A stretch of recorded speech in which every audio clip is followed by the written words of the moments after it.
காற்றினில் பிறந்தவளோ அழகாய் கற்பனை வடித்தவளோ, அவள் சேற்றினில் மலர்ந்த செந்தாமரையோ செவ்வந்தி பூச்சரமோ, அவள் செந்தமிழ் தேன்மொழியால் நிலாவென சிரிக்கும் மலர் கொடியால், நிலாவென சிரிக்கும் மலர் கொடியால், பைந்த பிழிதலில் பலரசம் தருவாள் பருகிட தலை குனிவாள். தீயினை தொட்டால் சுட்டுவிடும் உள்ளம் தீவர் மாண்பால் கெட்டுவிடும், நோயினை விட்டால் கொன்றுவிடும், பொல்லாத நோக்கம் மனித மாண்பை அழித்துவிடும். வான்மழை இல்லை என்றால் விவசாயம் இல்லை, விவசாயம் இல்லை என்றால் உண்ண உணவும் இல்லை, செந்தமிழ் மறந்தால் அதில் சுவையும் இல்லை, அதை பேச மறுப்பவன் தமிழகத்திலே வாழ தகுதியில்லை என்று தாயாம் தமிழுக்கு முத்தமிட்டு, வந்தாயே தாயே வாமகனே என்றாயே தந்தாயே நாவில் சரம் சரம்பாய் தமிழ் பாட, உன்னை மறப்பேனா உன்னை பாடாதிருப்பேனா என்னைத்தான் எரித்தாலும் எரிகின்ற சாம்பலிலே தமிழ் மலம் வேகும் என்று. ஏனுங்களே எப்படி இருக்கிறீங்க? நல்லா இருக்கிறீங்களா? சும்மா ஸ்டைலா, சும்மா கெத்தா, எல்லாம் ரக்கட் பாய்ஸா சாக்லேட் பாய்ஸா? எல்லாம் ரக்கட் பாய்ஸு. உண்மையாலுமே கெத்து கொள்ளுங்கடா. நானும் ஒரு கவர்மெண்ட் ஸ்கூலினுடைய ஸ்டூடெண்ட்டு, நீங்களும் ஒரு கவர்மெண்ட்டுடைய ஸ்டூடெண்ட்டு. எங்கடா படிக்கிறீங்க கேட்டா கவர்மெண்ட்டில் படிக்கிறப்பன்னு சொல்லுங்கடா, சந்தோஷமா. உள்ளம் பெருங்கோயில் ஊனடம்பே ஆலயம், வல்லார் பிரானுக்கு வாய் கோபுர வாசல் தெல்ல தெளிந்தாருக்கு சீவம் சிவலிங்கம்னா. அந்த மாதிரி கடவுளை எங்கடா தேடலாம்னு கேட்டாங்களே ஒருத்தங்கிட்ட போய். கடவுளை எங்கடா தேடுவேன்? கடவுள் எல்லா இடத்துலையும் இருக்கிறாரு. கோயிலில் கல்லாக இருக்கிறாரா? இருக்கிறாரு. மரமாக இருக்கிறாரா? இருக்கிறாரு. கடவுளை எங்கே காணலாம் அப்படின்னு சொன்னால், கடவுளை கல்லிலே மரத்திலே மண்ணிலே விண்ணிலே காண முடியாது, மனிதனிடத்திலே நல்ல கடவுளை காணலாம்னு வள்ளல் பிரான் சொன்னார். அந்த மாதிரி மனித கடவுளாக இந்த சபையை நிறைவேற்றி கொண்டிருக்கக்கூடிய டாக்டர் ராஜேந்திரன் அவர்களை மனமொழி வைகளால் அன்போடு நான் வணக்கத்தை தெரிவிக்கிறேன். சரி, இத்தனை பூ இருக்குது, நம்ம ஸ்டூடெண்ட்ஸுக்கு ஏதோ பூ போடணும்ல. மல்லிகைப்பூ இருக்குது, முல்லைப்பூ இருக்குது, சாமந்தி பூ இருக்குது, ஜாதி பூ இருக்குது, எத்தனையோ பூ இருக்குது. ஆனால் நான் உங்களுக்காக எங்கள் வீட்டில் இருந்து ஒரு பூ பொறிச்சிட்டு வந்திருக்கிறேன். என்ன பூ சொல்லுங்க பார்ப்போம்? என்ன பூ? அது எல்லாம் நாளைக்கு பொண்டாட்டி வந்தால் கொடுப்பா. அதை நான் கொடுத்த என்ன பண்ணுறது? சிரிப்பு அதை அண்ணாடு தான் காமெடியில் பார்த்து சிரிக்கிறோம். மல்லிகைப்பூ அது வாடி போயிரும்டா. என்ன பூ தெரியுமா? பருத்தி பூவை உங்கள் பாதத்தில் வைக்கிறதுக்கு நான் சந்தோஷம் நினைக்கிறேன். ஏன்னா மற்ற பூ வாசம் கொடுக்குற பூ 1000 பூ இருந்தாலும் ஏன்டா இவன் கொண்டாந்து பருத்தி பூ வைக்கிறான் அப்படின்னு கேட்கலாம். நான் ஒரு விவசாயி, கிட்டத்தட்ட 40 ஆண்டு காலம் எங்கள் குடும்பம் பாரம்பரியமாக விவசாய குடும்பம். எப்படி டாக்டரையோட குடும்பம் நெசவாள குடும்பமோ அது மாதிரி எங்கள் குடும்பம் விவசாய குடும்பம். மற்ற பூவெல்லாம் காலையில் பூத்தா பொழுதோடு வாடிரு. ஆனால் பருத்தி ஒன்று தான் பஞ்சாகி நூலாகி உலக மக்களுடைய மானத்தை காப்பாற்றுது. அப்படி தமிழ் மண்ணுடைய மானத்தை காக்க வந்த மாணவ கண்மணிகளுக்கு நான் பருத்தி பூ பாதத்தில் வைக்கிறேன். எங்கள் வாத்தியார் அடிக்கடி சொல்லுவார், நான் படித்தது government higher secondary school Malaipalayam ஸ்கூலில் தான் படித்தேன். நான் இந்த பள்ளிக்கு ஏற்கனவே ஒரு தடவை வந்திருக்கிறேன். எப்போ வந்திருக்கிறேன் தெரியுமா? 12வது ஃபெயில் ஆகி அடுத்தது அக்டோபர் எழுதுற கிடக்கு இங்கே தான் போட்டாங்க.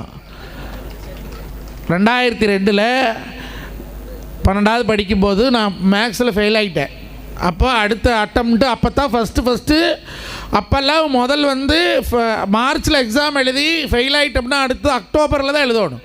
அப்போ தான் முதல்ல ஜூன் மாதம் ஜூனில் எக்ஸாம் எழுதுகிற வருஷம் போட்டாங்க. அப்போ இங்கே வந்து எழுதுனேன், அதுலேயும் ஃபெயில் ஆகிட்டு. அது வேறு முதல் 12வதுல 45 மார்க் எடுத்தேன். அப்புறம் இங்கே வந்து பரீட்சை எழுதி 54 மார்க் எடுத்தேன். அப்புறம் மறுபடியும் கோபி டைமண்ட் ஜூப்ளியில் போய் பரீட்சை எழுதி 83 மார்க் எடுத்து பாஸ் ஆகிட்டு. எனக்கு கணக்கு வரவே வராது. அப்படி ஒரு சாதாரண மாணவனாக ஃபெயிலாகி படித்த மாணவன் இன்றைக்கி கிட்டத்தட்ட 196 நாடுகளிலே 13 வெளிநாடுகள் சென்று வந்தது எப்படி?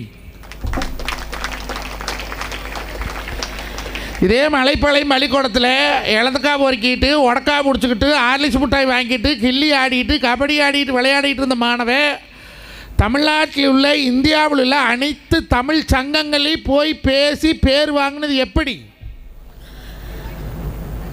படிச்சிருந்தா தான் வராட்ட டாக்டர் ஆகிருப்பேனாடா. எங்கள் அப்பாலாம் அதுக்கு தான் ஆசைப்பட்டார். ஏதோ ஒரு 15 நாள் டாக்டர் ஆகணும், நல்லா படிக்கடான்னு தான் படிக்க வச்சார். அவர் வாரம் 200 சம்பளத்துக்கு போனாலும் எங்களுக்கு நல்லா கோபி ஈபிஎஸ் பேக்கரி ஃபிஷ் ஸ்வீட்ஸாக வாங்கி கொடுத்து வளர்த்தினார். ஆனால் எனக்கு அப்போ படிப்பின் மேல் ஆர்வம் இல்லை. இன்றைக்கி விஜய் டிவியில், சன் டிவியில், ராஜ் டிவியில், கலைஞர் டிவியில், ஜெயா டிவியில், நான் டிவி சேனலில் வராத ஒரே ஒரு சேனல் கேடிவி மட்டும்தான். மற்றபடி இருக்கக்கூடிய 63 சேனல்களில் 60 சேனல்களில் இந்த விவசாயியோட முகம் வெளியே தருவதற்கு காரணம் என்ன? அப்போது எங்கூட பிறந்த என் தம்பி BSc computer science Gobi arts and சயின்ஸில் முடித்து மேலே எம்எஸ்சி படித்து அதுக்கு மேலே எம்எஸ் போய் லண்டன் ஷெஃபீல்ட் யூனிவர்சிட்டியில் படித்து இன்றைக்கி கேப்ஜெமினி கம்பெனியில் மாதம் 4 லட்ச ரூபா சம்பளம் வாங்குகிறான். எத்தனை? அவனை உள்ளூருக்குள்ளே குப்பிவாளத்துக்குள்ளே 10 பேருக்கு கூட தெரியாது. ராசேந்திர மகை மஞ்சுநாதன்னா, ராசேந்திர மகை சங்கமேஸ்வரன் சொன்னால் 10 பேர்த்துக்கு உள்ளூருக்குள்ளே தெரியாது. அவன் குப்பிவேளத்தை தாண்டி நம்பியூர் டவுனுக்குள்ளே வந்துட்டா அவனை யாருன்னு தெரியாது. கோபிக்கு வந்துட்டா தெரியாது, அந்தியூர் வந்துட்டா தெரியாது.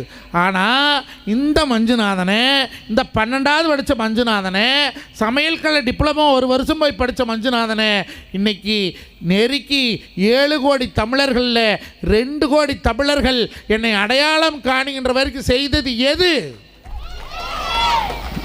எது தெரியுமா? என்னுடைய காதல், என்னுடைய லவ் தாண்டா என்னை உலக அளவுக்கு செஞ்சது. என்னுடைய முதல் காதல் யார் தெரியுமா? யார்? உனக்கு அப்புறம் தெரியும். என்னுடைய முதல் காதலி தமிழ். அவளைத்தான் நான் காதலித்தேன். அவளுடைய உந்துதலால் இன்றைக்கு 13 நாடுகள் போக முடிந்தது. இந்தியாவில் உள்ள அனைத்து தமிழ் சங்கங்களில் பேச முடித்தது. தமிழ்நாட்டில் எல்லா ஒன்றியத்திலையும் பேச முடித்தது. என்னை வாழ வைத்து கொண்டிருக்கக்கூடிய தமிழுக்கும் தமிழ் மண்ணுக்கும் நான் சாக மட்டும் கடமைப்பட்டிருக்கிறேன்.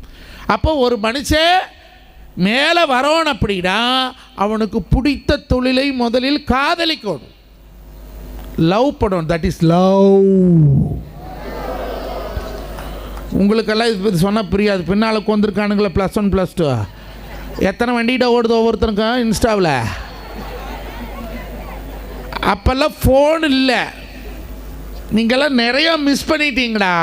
2K கிட்ஸ் நீங்களாம் பாவப்பட்ட ஜென்மங்கள். நாங்கள் 90s kids, 80s kids, 70s kids எல்லாம் எங்கள் வாழ்க்கையில் நாங்கள் எல்லாத்தையுமே பார்த்துட்டோம். பொங்கல் வந்துட்டா அந்த க்ரீட்டிங் கார்டுக்கு கடையை சுற்றுவோம் பாரு. நான் மாட்டு போட்டால் நான் பாட்டு வச்சுருந்தேன்டா, சுரேஷ் முன்னால் எடுத்துட்டான்டா. இல்லைடா பொங்கலுக்கு அந்த க்ரீட்டிங் கார்டு 50 காசுக்கு வாங்குறதுக்கு எங்கள் அப்பங்கிட்ட 5 நாளைக்கு வேலை செஞ்சால் தான் அந்த 50 காசு தருவார். அதை வாங்கி ஒரு 10 கார்டு எடுத்து பக்கத்தில் தான் வந்திருப்பேன். ஆனால் அந்த பொங்கல் 3 நாள் லீவில் 3 நாளைக்கு முன்னாலேயே நம்ம கையால் எழுதி ஹேப்பி பொங்கல் வாழ்த்துக்கள், இனிய பொங்கல் வாழ்த்துக்கள் எழுதி நம்ம ஃப்ரெண்டுக்கு அனுப்பிட்டு அந்த பொங்கல் முடிஞ்ச ஸ்கூலுக்கு வரும்போது அந்த கார்டை அவன் கொண்டு வந்து காமிப்பான் பாரு. வந்து ஐ லவ் யூ மச்சான் கட்டி பிடிக்கக்கூடிய சந்தோஷம் இந்த உலகத்தில் 100 கோடி ரூபா கொடுத்தாலும் கிடைக்காதுடா. நீங்களாம் இப்போ பூரா செல்ஃபோன்லேயே மூழ்கிடுறீங்க. நட்புனா என்னன்னு உங்களுக்கு தெரியறதில்ல. உங்களுக்கு தெரிஞ்ச நட்பு என்ன தெரியுமா? ஏன் மச்சான் வர்றா மச்சான் சுடுறா மச்சான். ஃபோனில் பக்கத்தில் வச்சுட்டு விளையாடுற நட்பை மட்டும்தான் உங்களுக்கு நட்பாக தெரியுது. ஆனால் எங்களுக்கெல்லாம் நட்பு எப்படி தெரியுமா? ஒரு மனுஷனுக்கு காதலி என்பவள் கண் போன்றவளா, தாய் என்பவள் உயிர் போன்றவளா, தந்தை என்பவன் அறிவு போன்றவனா, ஆனால் நண்பன் என்பவன் உடம்பில் ரத்தம் போன்றவனா. ஏன்னா உடம்புல எங்கடிப்பட்டாலும் முதல்ல ரத்தம் தான் வெளியே வரும். அதே மாதிரி எங்களுக்கு எந்த ஒரு பிரச்சனைனாலும் என் ஃப்ரெண்டு தான் வந்து நிற்பான். அந்த ரெக்கார்டு நோட்டு எழுதும்போது அடாடாடா அந்த காப்பி அடிக்கிறதுக்குள்ளே படுற பாடு இருக்குதே, அவங்க எழுத்து அவனுக்கே புரியாது, நம்மளுக்கு எங்கே புரிய போகுது. அதை எங்கே வாத்தியார் பார்த்துட்டு வரோன்னு எடுத்து அடியில் வச்சுக்கிட்டே வருவோம். அந்த சந்தோஷங்களை உங்களுக்கு இல்லைடா. இன்றைக்கி நீங்களெல்லாம் ஒரு மாய வலையிலே மாட்டிக்கொண்டீர்கள். எல்லாம் டச்சு, புருஷன் ஒரு பக்கம் டச்சு, பொண்டாட்டி ஒரு பக்கம் டச்சு, பிள்ளை ஒரு பக்கம் டச்சு, பையன் ஒரு பக்கம் டச்சு, ஃபேமிலிக்குள்ளே ஒருத்தருக்கு ஒருத்தர் நோ டச்சு. நாங்கள்லாம் இப்போ பள்ளிக்கூடம் மட்டும் விளையாடுவோம். அப்போல்லாம் விளையாட்டு வாத்தியார்னு ஒருத்தர் இருந்தார். இப்போ இருக்கிறாரா? விளையாட்டு வாத்தியார் எங்கள் வாத்தியார் பிடி வாத்தியார் ராசப் வாத்தியார் 4:30 மணிக்கு பள்ளிக்கூடம் முடிஞ்சால் 5:30 மணி வரைக்கும் கம்பல்சரி விளையாடணும். சாயங்காலம் விளையாடிட்டு 5:45 பஸ்ஸுக்கு வருவோம். வட்டிக்கு 4:15 வண்டி விட்டு 5:45 தான் பஸ்ஸு. இப்போ அந்த வேலத்தில் என்ன பண்ணுறது? அவர்கிட்ட போய் சார் கிரிக்கெட் பேட் எடுத்து கொடுங்க சார், சார் வாலிபால் கொடுங்க சார், சார் ஃபுட்பால் கொடுங்க சார், சார் வந்து சொல்லிக் கொடுங்க சார் நச்சரித்தோம். இப்போது பெரும்பான்மையான பள்ளிகளிலே விளையாட்டு வாத்தியார்களிடத்திலே கடனை வாங்கி இந்த பிசிக்ஸ் வாத்தியார், இந்த கெமிஸ்ட்ரி வாத்தியார், இந்த மேக்ஸ் வாத்தியார் 3 பேர் கடனை வாங்கி முதல்ல இந்த கடன் வாங்கிறது காரணமே இந்த வாத்தியார் தான் ஐயா. இவை பிரிட கடனை வாங்கினாங்க, நாம் காசை கடனை வாங்கினா இந்தியா நாட்டிலே கடனை வாங்குது. அப்போல்லாம் விளையாண்டோம். ஓடி விளையாடு பாப்பா, நீ ஓய்ந்திருக்கல் ஆகாது வாப்பா, கூடி விளையாடு பாப்பா, ஒரு குழந்தையை வையாதே பாப்பா, நான் காலை எழுந்தவுடன் படிப்பு, பின்பு கணிப்பு கொடுக்கும் நல்ல பாட்டு, மாலை முழுதும் விளையாட்டுன்னா. பள்ளிக்கூடம் மட்டும் விளையாண்டு வீட்டுக்கு போனால் சட்டை பூரா அழுக்க போயிடும். இப்போத்தவங்களுக்கெல்லாம் கலர் சட்டை, அப்போ எங்களுக்கெல்லாம் வெள்ளை சட்டை. வருஷம் கூடி 2 செட்டு கொடுப்பாங்க கவர்மெண்ட்டில். காக்கி டவுசர் வெள்ளை சட்டை பூரா சேனமாட்ட ஆகி போகும். வீட்டுக்கு போனால் எங்கள் அம்மா சீவக்கட்டையிலையும் மொத்துவா. கொப்பை சம்பாதிக்கிற சம்பாதனைக்கு அன்னாருன்ற சட்டையை துவைக்கிறதுக்கு ஒரு அழுக்கு சோப்பு மொய்யணும். இப்போ தான் ரின்னு பவரு சர்ஃபெக்சல். அப்போல்லாம் ஒன்லி ஒரு சோப்பு காதி சோப்பு மட்டும்தான் கவர்மெண்ட் காதி கொடுப்பேன். ஒரு சோப்பே மொய்து அப்படின்னு. அருமை செல்வங்களே, மாணவ கண்மணிகளே, அன்னைக்கு நாங்கள்லாம் மண்ணில் விளையாண்டோம். எங்கள் உடைகள் மட்டும்தான் அழுக்கானது. இன்று நீங்களெல்லாம் அறியாமையால் செல்லில் விளையாடி கொண்டிருக்கிறீர்கள். உங்கள் உள்ளமும் அழுக்காய் கொண்டிருப்பது நீங்கள் முதல் தெரிஞ்சுக்கணும்.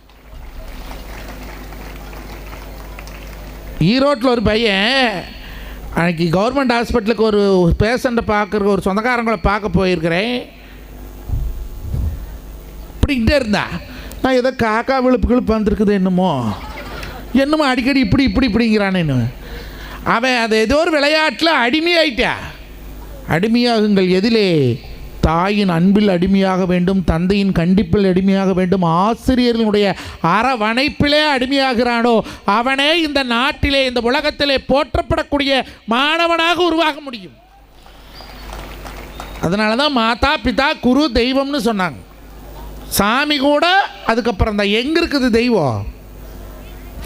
இதோ எந்தன் தெய்வம் முன்னாலே நான் ஒரே ஒரு புன்னகையில் கண்டேனே, பல நூல் படித்து நீ அறியும் கல்வி, பிறர் நலன் குறித்து நீ வழங்கும் செல்வம், பிறர் உழைப்பினிலே உனக்கு இருக்கும் இன்பம், இவை அனைத்திலுமே இருப்பதுதான் தெய்வம். பாசமுள்ள பார்வையிலே கடவுள் வாழ்கிறான், அவன் கருணை உள்ள நெஞ்சினிலே கோயில் கொள்கிறான். இதோ எந்தன் தெய்வம் முன்னாலே நான் ஒரே ஒரு புன்னகையில் கண்டேனே. கடவுள் எங்கடா இருக்கிறாரு? இப்படி மனித ரூபத்திலே கடவுள் இருக்கிறார். இன்னைக்கு 1923 வருஷத்தை பள்ளி ஆரம்பிக்கப்பட்டது. இன்னைக்கு 2026 103 வருஷம் ஆச்சுல இந்த பள்ளியில். இப்போ வருஷத்தில் இன்றைக்கி நீங்கள் 500 சொச்சம் பேர் படிக்கிறீங்க. ஆனால் இப்போ ப்ரைவேட் பள்ளிக்கூடங்கள் அதிகமானதுனால கவர்மெண்ட் பள்ளிக்கூடத்தினுடைய ஸ்ட்ரென்த்து குறைவு. நான் 93 வரும்போது 1000 சொச்சம் மாணவர்கள் இந்த பள்ளிக்கூடத்தில் படித்தாங்க. அப்போ ஒவ்வொரு வருஷம் 1000 பேர் இந்த பள்ளி விட்டு வெளியே போயிருப்பாங்கல்ல. வருஷம் 100 பேர் 50 பேர் 100 பேர் 50 பேர் வெளியே போயிருப்பாங்க. அத்தனை பேருக்கும் வராத ஒரு எண்ணம், நான் படித்த பள்ளிக்கூடம், நான் பிறந்த ஊர் இங்கே இல்லை, நாம் ஆஸ்திரேலியா போயாச்சு, மானே வரதேசி மண்டாமே தன்னாசின்னு சொல்லி அப்போ ஆஸ்திரேலியா செட்டில் ஆனார். நாம் டாக்டர் ஆகிட்டோம், பொண்டாட்டி டாக்டர், பையன் டாக்டர், புள்ள டாக்டர், எல்லாம் அங்கேயே செட்டில் ஆனதுக்கப்புறம் கூட நான் படித்த பள்ளி, நான் அனுபவித்த கஷ்டம் என் பள்ளியில் படிக்கக்கூடிய பசங்க அனுபவிக்கக்கூடாதுன்னு சொல்லி அவர் கஷ்டப்பட்டு சம்பாரித்த சொத்தை இங்கே செலவன்றாருன்னு சொன்னால் அப்போ கடவுள் எங்கே இருக்கிறார்? மனித ரூபத்திலே கடவுள் இருக்கிறார். இவர்களெல்லாம் தான் இந்த நாட்டிலே போற்றி பாதுகாக்கப்பட வேண்டியவர்கள். இவையெல்லாம் தான் நல்லா இருக்கணும். ஆனால் இன்னைக்கு அப்படியா இருக்கிறாங்க? அப்படியா இருக்கிறாங்க? அது பசங்கிட்ட போய் புத்தி சொன்ன பூமரங்கள் மாதிரி பேசாதீங்க அப்படிங்கிறேன். என் பையனே அப்படிங்கிற என்னடா பூமர் அங்கிள், எங்களுக்கு தெரிஞ்சு பூமர் பூம் பூம் பூமர் பொஷுன்னு வெடிக்கு என்றா பூமர் அங்கிள் அப்படின்னா இப்படியே வளரிட்டே இருக்கிறீங்க. இப்போ நீ எப்படிம்ப அறிவு ஒருத்தர் சொல்லி கொடுத்து வரப்போகிறதில்ல, உள்ளுக்குள்ளேயே தானாக வரணும். இதெல்லாம் உங்களுக்கு ஒரு கோல்டன் ஆப்பர்ச்சுனிட்டி. 5 விளையாது, 50 விளையாது, மரத்தில் கொம்பில் காய்க்காது, கொடியாகி காய்க்காது. அப்போ இப்போவே நீங்கள் ஒரு மோல்டு பண்ணிக்கோங்க. ஒரு நல்ல எண்ணத்தை, நல்ல ஒழுக்கத்தை. நம்மக்கிட்ட ஒருத்தர் தப்பு பண்ணிட்டா போய் தவறாமல் டீச்சர்கிட்ட சொல்லணும், மேம் இவன் தப்பாக வார்த்தை பேசுகிறான், இவன் தப்பாக ஒருத்தர் சொல்கிறான், இவன் தப்பாக இதை பண்ணுறான்னு சொல்லி எவனொருவன் அடுத்தவனுடைய தவறுக்கு துணை போகாமல் அவனை திருத்துகிறானோ அவன் பின்னாலே மாமனிதனாக மாறுவான். அதற்கு எடுத்துக்காட்டுத்தான் ஏபிஜே அப்துல் கலாம் ஐயா அவர்கள். ஒரு தான் சொல்லுவார், விதைத்தவன் உறங்கலாம், விதைகள் ஒருபோதும் உறங்குவதில்லைம்பார். இன்னைக்கு சொல்லி கொடுத்த வாத்தியார் போயிடலாம், உங்களுக்கு கையெழுத்து போட்டுக்கு மார்க் போட்ட ஹெட் மாஸ்டர் போயிடலாம், ஆனால் நீ கற்ற கல்வி ஒரு நாளும் உன்னை கைவிடாது. வல்லவன் சொன்னா, ஒருமைக்கண் நீ கற்ற கல்வி எளிமைப்பும் ஏமாப்பும் உடைத்துன. அதுக்கு என்ன அர்த்தம் அந்த குரலுக்கு? ஒரு தலைமுறையில் நீ படிச்சின்னா உன்னோட 7 தலைமுறையும் வாழும்னு சொன்னான். உண்டா? அதானே அதுக்கு இப்போ படித்த வாத்தியார் நீங்கள்லாம் இருக்கிறீங்க. சொல்லுங்க ஐயா, அது எப்படி மாறி? எனக்கு ஒரு சந்தேகம். இப்போ அவர் டாக்டர், ராஜேந்திரன் டாக்டர், இந்த பொண்ணு டாக்டருக்கு படிக்கலை. அம்மனி பேர் என்ன? சாந்தி டாக்டருக்கு படிக்கலை. ராஜேந்திரன் ஐயாவுடைய சொத்து 3 பங்கு சாந்திக்கு வருமா பிற்காலத்தில்? ராஜேந்திரன் ஐயாவோட சொத்து 3 பங்கு சாந்திக்கு வரும். ஆனால் அவர் படித்த டாக்டர் பட்டம் சாந்திக்கு வருமா? வராது. இல்லை, சொத்து வரும், ஆனால் படிப்பு வராது. அப்போ வாத்தியார் மகன் படிக்கலினா ஆசிரியர் மகன் ராமசாமின்னு தான் எழுதுவாங்களே தவிர ராமசாமி ஆசிரியர் எழுத முடியாது. அப்போது படிப்பு என்பது யாருக்கும் தானம் கொடுக்க முடியாத சொத்து நம்மக்கிட்ட இருக்கிறது. அது எப்படி 7 பிறவிக்கு வரும்? அப்போ ஒவ்வொரு பிறவிக்கு மாறும். அப்படின்னா அது எப்படி? அப்போ சொத்து மாறினா தானே அதுக்கு பேருக்கு நம்ம அடுத்த தலைமுறைக்கு வருதுன்னு அர்த்தம். இது எப்படி 7 தலைமுறைக்கு எழுதுகிற இந்த கிழவன் தாடிக்காரன்? How it's possible to write? எந்த வகையில்? அப்போ தப்பாக தானே எழுதியிருக்காரு. அப்போ யோசிச்சு பார்த்தா எங்கள் அப்பாரு 3வது படித்தார், அப்போ 1வது தான் படித்தாராம். பள்ளிக்கூடம் போய் சேர்த்து கையெழுத்து கூட போட்டி பழகலை அப்பாச்சி. அதுக்கப்புறம் முத்துசாமி 3வது படித்தார், அதுக்கப்புறம் ராஜேந்திரன் 8வது படித்தார், அதுக்கப்புறம் மஞ்சுநாதன் 12வது படிச்சிருக்கிறேன். அதுக்கு இப்போ என் பையன் டிகிரி படிப்பா, அப்போ நாளைக்கு அவன் பையன் டிகிரி படிப்பா. அப்போது ஒரு தடவை நாம் படித்த படிப்பு அடுத்தடுத்த தலைமுறைக்கு படிப்பை கூட படிக்க வைக்கிறதுனால தான் வள்ளுவன் அப்படி எழுதியிருக்கிறான். உண்டா? இன்னைக்கு படிக்க சொன்னால் உங்களுக்கு கோபம் வரும். எனக்கு வந்தது அப்பல்ல. நானெல்லாம் கணக்கு வாத்தியாருக்கு பொள்ளாச்சி மாசாணியா தொகையில் போய் மிளகாய் அரைச்சிட்டு வந்தவன். நெசமாக்கா ஒரு படி மிளகாய் வீட்டுக்கு தெரியாது பொறிச்சிக்கிட்டு போய் அப்போ என்ன திருப்பூருக்கு 3/4 ரூபா பஸ் சார்ஜ், அங்கேருந்து மாசாணியா தொகையிலுக்கு 3 ரூபா பஸ் சார்ஜ். களவெட்டுக்கு போனால் அன்றைக்கி 7 ரூபா கூலி, தட்டருக்கு போனால் 10 ரூபா கூலி. 2 நாள் தட்டை அறுத்து 20 ரூபா பஸ் எடுத்துகிட்டு போகிறேன். எதுக்கு? மிளகாய் அரைச்சி போடுறக்கு. அப்படி அடிப்பார். அப்பெல்லாம் கோபப்பட்டேன். இன்றைக்கு நான் வருத்தப்படுகிறேன் அருமை உறவுகளை. இன்றைக்கி அவர் நல்லா இருக்கிறார். நான் நினைப்பேன், நாம் அரைச்ச மிளகாய் ஒரு வேளை போலி மிளகாயாக போச்சோ. ஏன் சொல்கிறேன் தெரியுமா? யாருக்கு நான் மிளகாய் அரைத்தேனோ அதே வாத்தியார் தான் எனக்கு 10ஆவதுலே அவர் வீட்டில் கொண்டு போய் உட்கார வச்சு தினம் சாயங்காலம் 7 மணிக்கு போனால் 10 மணி வரைக்கும் அந்த கணக்கு பாடத்தை சொல்லி கொடுத்து 12ஆவதில் மஞ்சுநாதன் கணக்கில் பெய்யல. ஆனால் 10ஆவதிலே 100க்கு 71 மதிப்பெண்ணை எடுக்க வைத்து என்னை பாஸ் பண்ண வைத்த வாத்தியார் ராமலிங்க வாத்தியார். ஏன் தெரியுமா? மாதா பிதா குரு தெய்வம்னு சொன்னாங்க. அப்போ தெய்வத்துக்கு முன்னால் ஏன் அந்த வாத்தியார் வரையா? ஏன் வரணும்? நீ ஒரு நாளைக்கு சமூகத்தில் மதிக்கத்தக்க ஒரு மானிடனாக பிறந்து வளர்ந்து ஆளாகி ஒரு கலெக்டரோ ஒரு டாக்டரோ ஒரு இன்ஜினியரோ ஒரு நல்ல மனிதனாகோ இருக்கும்போது ஒரு சபையில் வந்து சொல்லும் பொழுது ஈன்ற பொழுதும் பெரிது வைக்கும் தன் மகனை சான்றோன்னு என்ன கேட்டதாயின்னு சொன்னாங்க. மகன் தந்தை காற்றும் உதவி இவன் தந்தை என்னோற்றான் கொள்ளன்னு சொன்னாங்க. அப்போது நீ ஒரு மெடல் வாங்கும்போது ஒரு பெத்த தாய் தகப்பே சந்தோஷப்படுறது நியாயம். பெத்தா வளர்த்தாவ கடமை செலவு பண்ணேன். அவன் சந்தோஷப்படுவேன். ஆனால் அதே கூட்டத்துக்கு உனக்கு பாடம் சொல்லி கொடுத்த வாத்தியார் அந்த இடத்துல வந்திருக்கட்டுமே, என்னோட பையையா இன்னைக்கு இங்கே ப்ரைஸ் வாங்குறான், என்னோட பையையா இன்னைக்கு இங்கே டீச்சர் என்ன சொன்னாங்க, என் மாணாக்கள் அவங்க ரிட்டையர் ஆகி போயிட்டாங்க, ஸ்கூலுக்கு நீ அவங்களுக்கு சம்மந்தம் இல்லை. ஆனால் அவங்க வாயில் என்ன வந்தது, என் மாணாக்கள் தான் பெற்ற பிள்ளையை விட தன்னிடத்தில் படித்த மாணவன் உயர்நிலை கிடையும் போது சந்தோஷப்படக்கூடிய முதல் ஜீவராசி உலகத்திலே ஆசிரியர்கள் மட்டும்தான். ஆனால் நாங்கள்லாம் அப்போது வாத்தியார் வாராருன்னா சந்தில் முட்டிட்டு ஓடுவோம், எடுத்ததில் வெளுப்புவாங்க. ஊஞ்ச குச்சி வாரமான சனிக்கிழமை மண்டிக்கு ஊஞ்ச மரத்தில் குச்சி வெட்டிட்டு வந்து வச்சுருப்பார் வெள்ளிங்கிரி வாத்தியார்.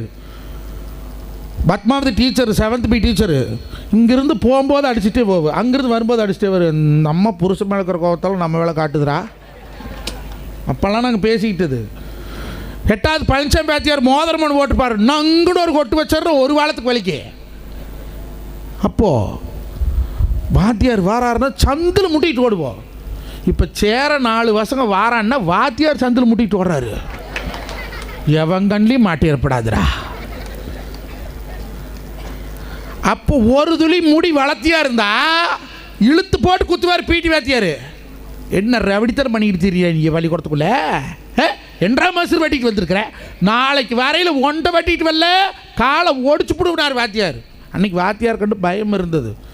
இப்போ எப்படா மசுறு வெட்டுறீங்க, அன்றைக்கி பார்க்குற ஒருத்தர் நாய் நக்குன்னு மாதிரியே வெட்டியிருக்கிறேன் என்றான்னு கேட்டேன். அட்டாக் அப்படி நீ எவனடா அட்டாக் பண்ண போகிறேன்? அப்புறம் பூரா இங்கே பம்பையாட்ட தூக்கிட்டு நிற்குது, இங்கே ஊரை ஒன்றையும் காணோம். அப்புறம் பார்க்குற ஒருத்தர் இதில் சரைச்சுட்டு கோடு போட்டிருந்தேன். இது என்னடாண்ணே, இதான் பைபாஸ் ரோடுன்னே. சத்தம் போட்டு சொல்லாடா, கவர்மெண்ட்டு கேட்டால் இதுலேயும் டோல்கேட் வச்சுருவாங்க அப்படின்னு. இன்னொருத்தனை பார்க்குறேங்க 4 கோடு போட்டு பாதியிலேயே நிற்கிது.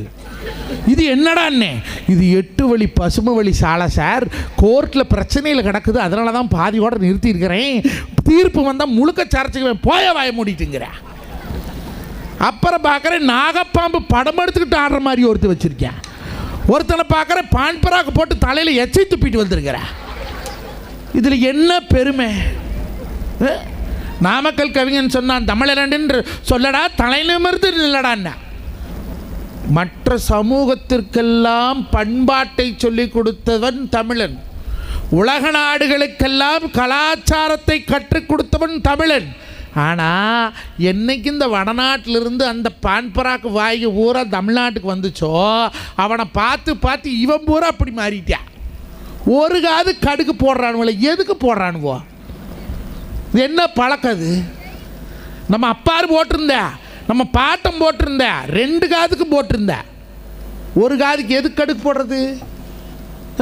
இது எங்கிருந்து வந்த கலாச்சாரம்? அன்னைக்கெல்லாம் ஒரு டவுசருங்க, 2 டவுசரு, அது கிழிஞ்சு போச்சுன்னா எங்கள் அப்பா தான் நூலில் தைச்சு கொடுப்பா. அடுத்து டவுசர் எடுக்கிற காசு இருக்காது. தீபாவளி கண்டா பொங்கல் கண்டாத்தே எங்களுக்கு துணி எடுத்து கொடுப்பாங்க. அது எப்படி எங்கள் அப்பன் கூட்டிகிட்டு போய் அதுக்குன்னு ஒரு டெய்லர் இருப்பேங்க, கோபியில் சன் டெய்லர்னு. இந்த வருஷம் துணி எடுத்தால் 3 வருஷத்துக்கு ஆகிற மாதிரி பேண்ட்டு தைப்பார்.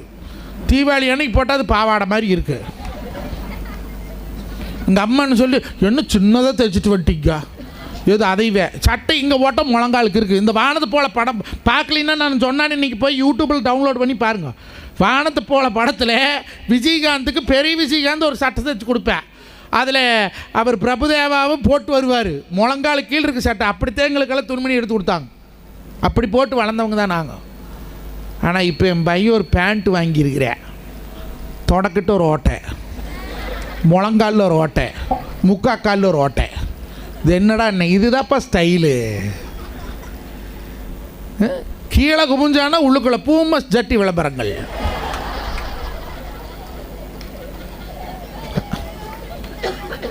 அதனால என் பையனை கும்மியே சொல்கிறதில்ல. பஸ் ஏறி போனான்னா பஸ் இப்படி பிடிச்சிட்டு இருக்கிற பேண்ட் பாட்டு கழுட்டு கீழே போகுது. இதெல்லாம் எங்கத்த கலாச்சாரத்தை நம்ம கற்றுக்கிட்டு இருக்கிறோமுங்கிறேன். இதெல்லாம் யார் சொல்லிக் கொடுப்பா? கல்வியிலே பள்ளியிலே ஆசிரியர்கள் கற்றுக் கொடுக்க வேண்டும். ஆசிரியரிடத்திலே இந்த ஒழுக்கத்தை கற்ற மாணவன் உலக நாட்டிலே எங்கே போனாலும் ஜெயிச்சுட்டு வருவேன். இன்னைக்கு தாய் தாப்பு சொன்னாலும் கேட்கறதில்ல. அப்படியே அப்பக்கார சத்தம் போட்டாலும் அம்மாக்காரி கெடுத்து குட்டிச்சவரே பண்ணி வச்சிருக்கிறா. எது கேட்டாலும் வாங்கிக்க, எது கேட்டாலும் வாங்கிக்க. உங்களுக்கெல்லாம் அந்த வாய்ப்பு நம்மளுக்கு இல்லாதனால நம்மளுக்கெல்லாம் தெரியறதில்ல. எல்லாம் 8வது 10வது படிக்கிற பசங்க பீர் பாட்டில் ஓப்பன் பண்ணுறா எக்ஸாம் முடிச்சுக்கிட்டு. பீரு வட்டமாக இழுத்து விட்றியா. கோபி பஸ் ஸ்டாண்டில் 4 நாளைக்கு முன்னிட்ட விட்டான ஒருத்தனை சப்புன்னு. எந்த பள்ளிக்கூடத்தில் படிக்கிற? கெடிச்சவியூரில் படிக்கிற. இங்கே எதுக்கடா வந்த? படத்துக்கு வந்த. எப்போ? வியாழக்கிழமை அன்னைக்கு. எல்லாம் பஸ் ஸ்டாண்டு பாத்ரூம்குள்ளே போய் நின்று இழுக்கிறானுவோ. இதெல்லாம் எங்கிருந்து கற்றுக்கிட்டது தங்கம்? நம்ம எத்தனை பார்க்குறோம் கண்ணில், எத்தனை வீடியோவில் பார்க்குறோம். எல்லாரும் தான் சொல்கிறாங்க, எல்லாரும் தான் சொன்னாங்க. நாம் என்ன பண்ணி வச்சுருக்குறோம்? அப்போ இந்த உடம்பு இருக்குது பாருங்கள், இந்த உடம்பு இது உயிரோடு இருக்க வரைக்கும் தான் ஆடலாம், பாடலாம், ஓடலாம், ஒடியாடலாம், விளையாடலாம், என்ன வேணால் பண்ணலாம். இது உள்ளுக்குள்ளே இருக்கக்கூடிய ஸ்பாட்ஸ் எல்லாம் கெட்டுப்போச்சு அப்படின்னு டோட்டலாக போயிரு. நம்ம சொந்தக்காரங்களை எத்தனை பார்த்துருப்போம். தண்ணி போடுறதுனால ஒரு நாளைக்கு போட்ட என்ன, ஒரு நாளைக்கு குடிச்சேன்னு, ஒரு நாள் என்று சொல்லி அவன் உலகத்தை அரை நாள் கூட பார்க்காது போயிடுற. 100 வருஷம் வாழ வேண்டியவன் 30 வருஷத்துலேயே செத்து போயிடுற, 25 வயசில் போயிடுற. இந்த தலைமுறை மட்டும்தான். போன தலைமுறை பெற்ற தகப்பனுக்கு பிள்ளைகள் கொல்லி வச்சாங்க. ஆனால் இந்த தலைமுறையிலே பெற்ற பிள்ளைகளுக்கு தகப்பன்கள் கொல்லி வைக்கக்கூடிய தலைமுறையாக இந்த தலைமுறை மாறி இருக்குதே. அது காரணம் என்ன? அது மட்டும் இல்லை, திங்கிற சோறு எல்லாம் fast food. Chicken rice, egg rice, kebab, chilli chicken, அப்புறம் என்ன பாப்பிலோனா, அது என்னடா அது? அட இல்லைடா, அந்த கறி சுட்டி வச்சுக்கிட்டு சுற்றிக்கிட்டே இருக்குமே.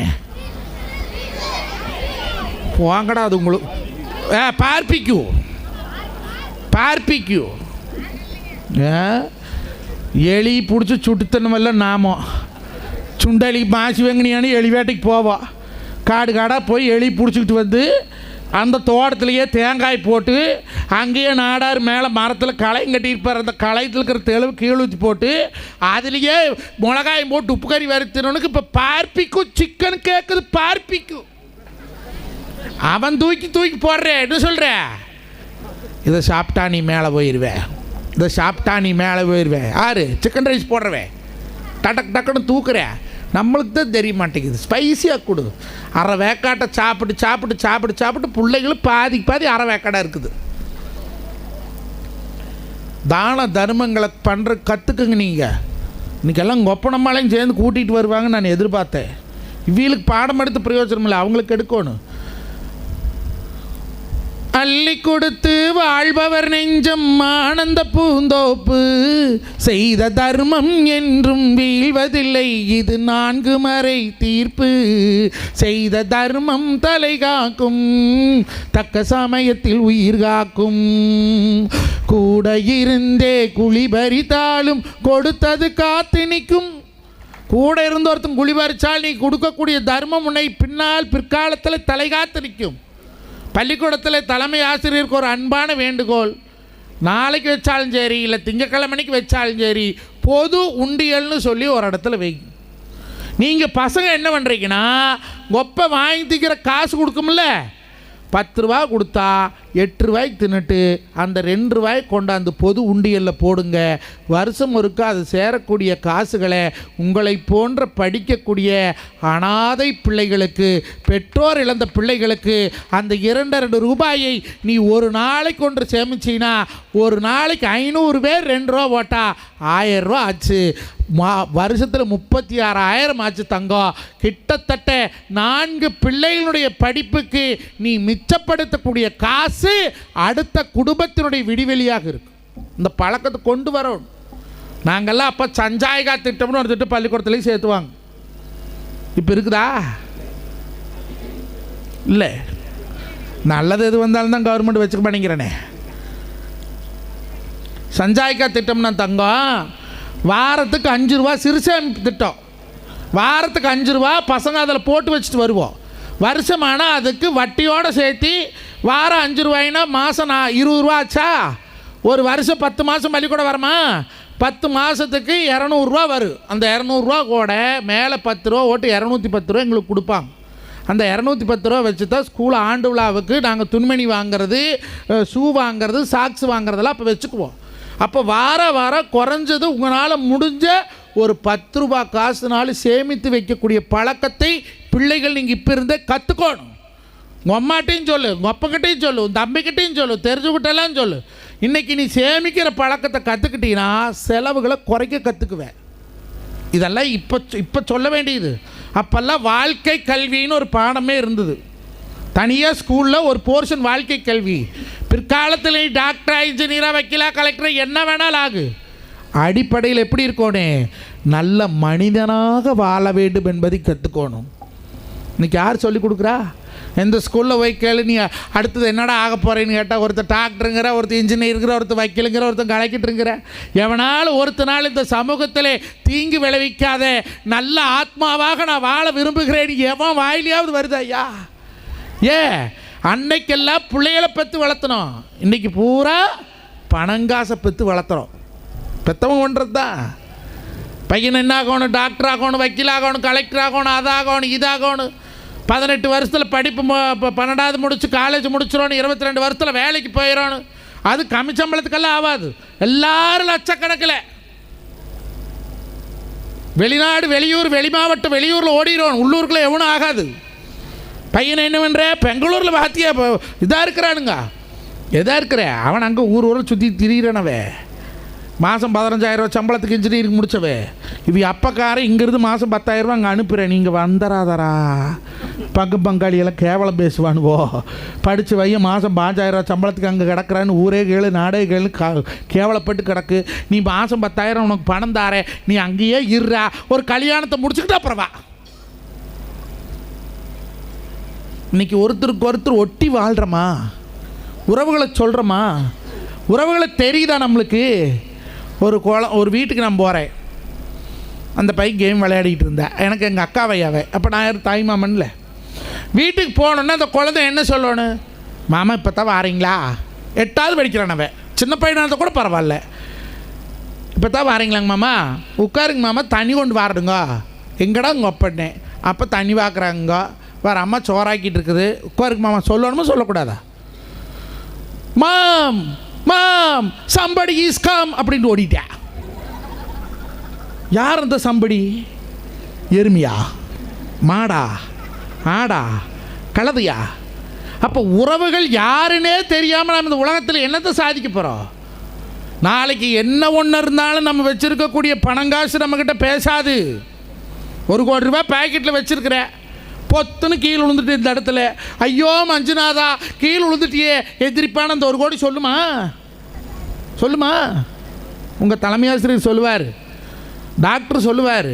அப்போ எதை சம்பாதிக்கணும் இந்த உலகத்திலே? நல்ல மனிதர்களை நீங்கள் ஒவ்வொருவரும் சம்பாதித்து வைத்து கொள்ள வேண்டும். அருமை செல்வங்களே, புரிந்து கொள்ளுங்கள். காசு வனம் இருக்கிறவன் மட்டும் கோடீஸ்வரன் அல்ல. எவன் தெரியுமா உலகத்திலேயே மிகப்பெரிய கோடீஸ்வரன்? அருமையான நல்ல ஆத்மாக்களை எவனொருவன் சம்பாதித்து வைத்திருக்கிறானோ அவன்தான் உலகத்திலேயே மிகப்பெரிய கோடீஸ்வரன். வச்சிருக்கிறோமா? 4 பசங்களை பெற்றால் 4 பேர்த்தி அப்பனாயா வம்பாடு பட்டு கஷ்டப்பட்டு காப்பாற்றி கூலி வேலைக்கு போய், கார் வேலைக்கு போய், கட்டடத்து வேலைக்கு போய் சோறு போடுறான். ஆனால் நாளைக்கு பிற்காலத்தில் 4 பசங்களை சேர்ந்து அந்த ஒரு அப்பனாய்களுக்கு சோறு போட பண்ணிக்கிறாங்க. அது காரணமாக தெரியுமா? இந்த 4 பேர்த்துக்கு வாக்குப்பட்டு வந்திருக்கிறாள் ஒரு மவராசியா. இவகாள் வச்சா அவளுக்கு ஆவலே, அவகாள் வச்சா இவளுக்கு ஆவலே, எவகாள் வச்சாலும் எவளுக்கு ஆவலே. +1 +2 படிக்கிற பசங்களுக்கு சொல்கிறேன், உங்களுக்கு இது டீனேஜ். பஸ்ஸில் வருவாளுங்க, பார்ப்பீங்க. மச்சா கூட இருக்கிறான் பாரு ஃப்ரெண்டு, அவன் தான் உனக்கு தலைக்கொல்லி. உனையவே வாக்கிறான் மச்சா, உனையவே வாக்கிறான் மச்சா.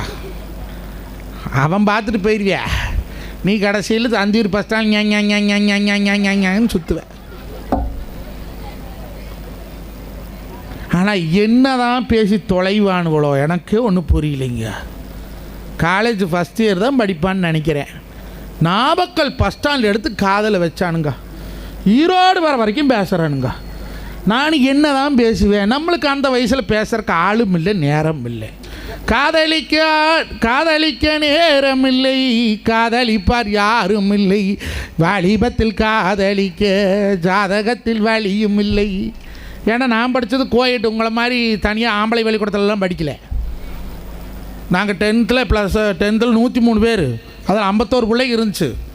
ஆனால் திரும்பி இப்படி லப்பர் வாங்கினவே எங்கள் கணக்கு வாத்தியார் செவனி திருப்பிடுவார். லப்பர் வாங்கினா. ஆனால் இப்போ அப்படி இல்லை.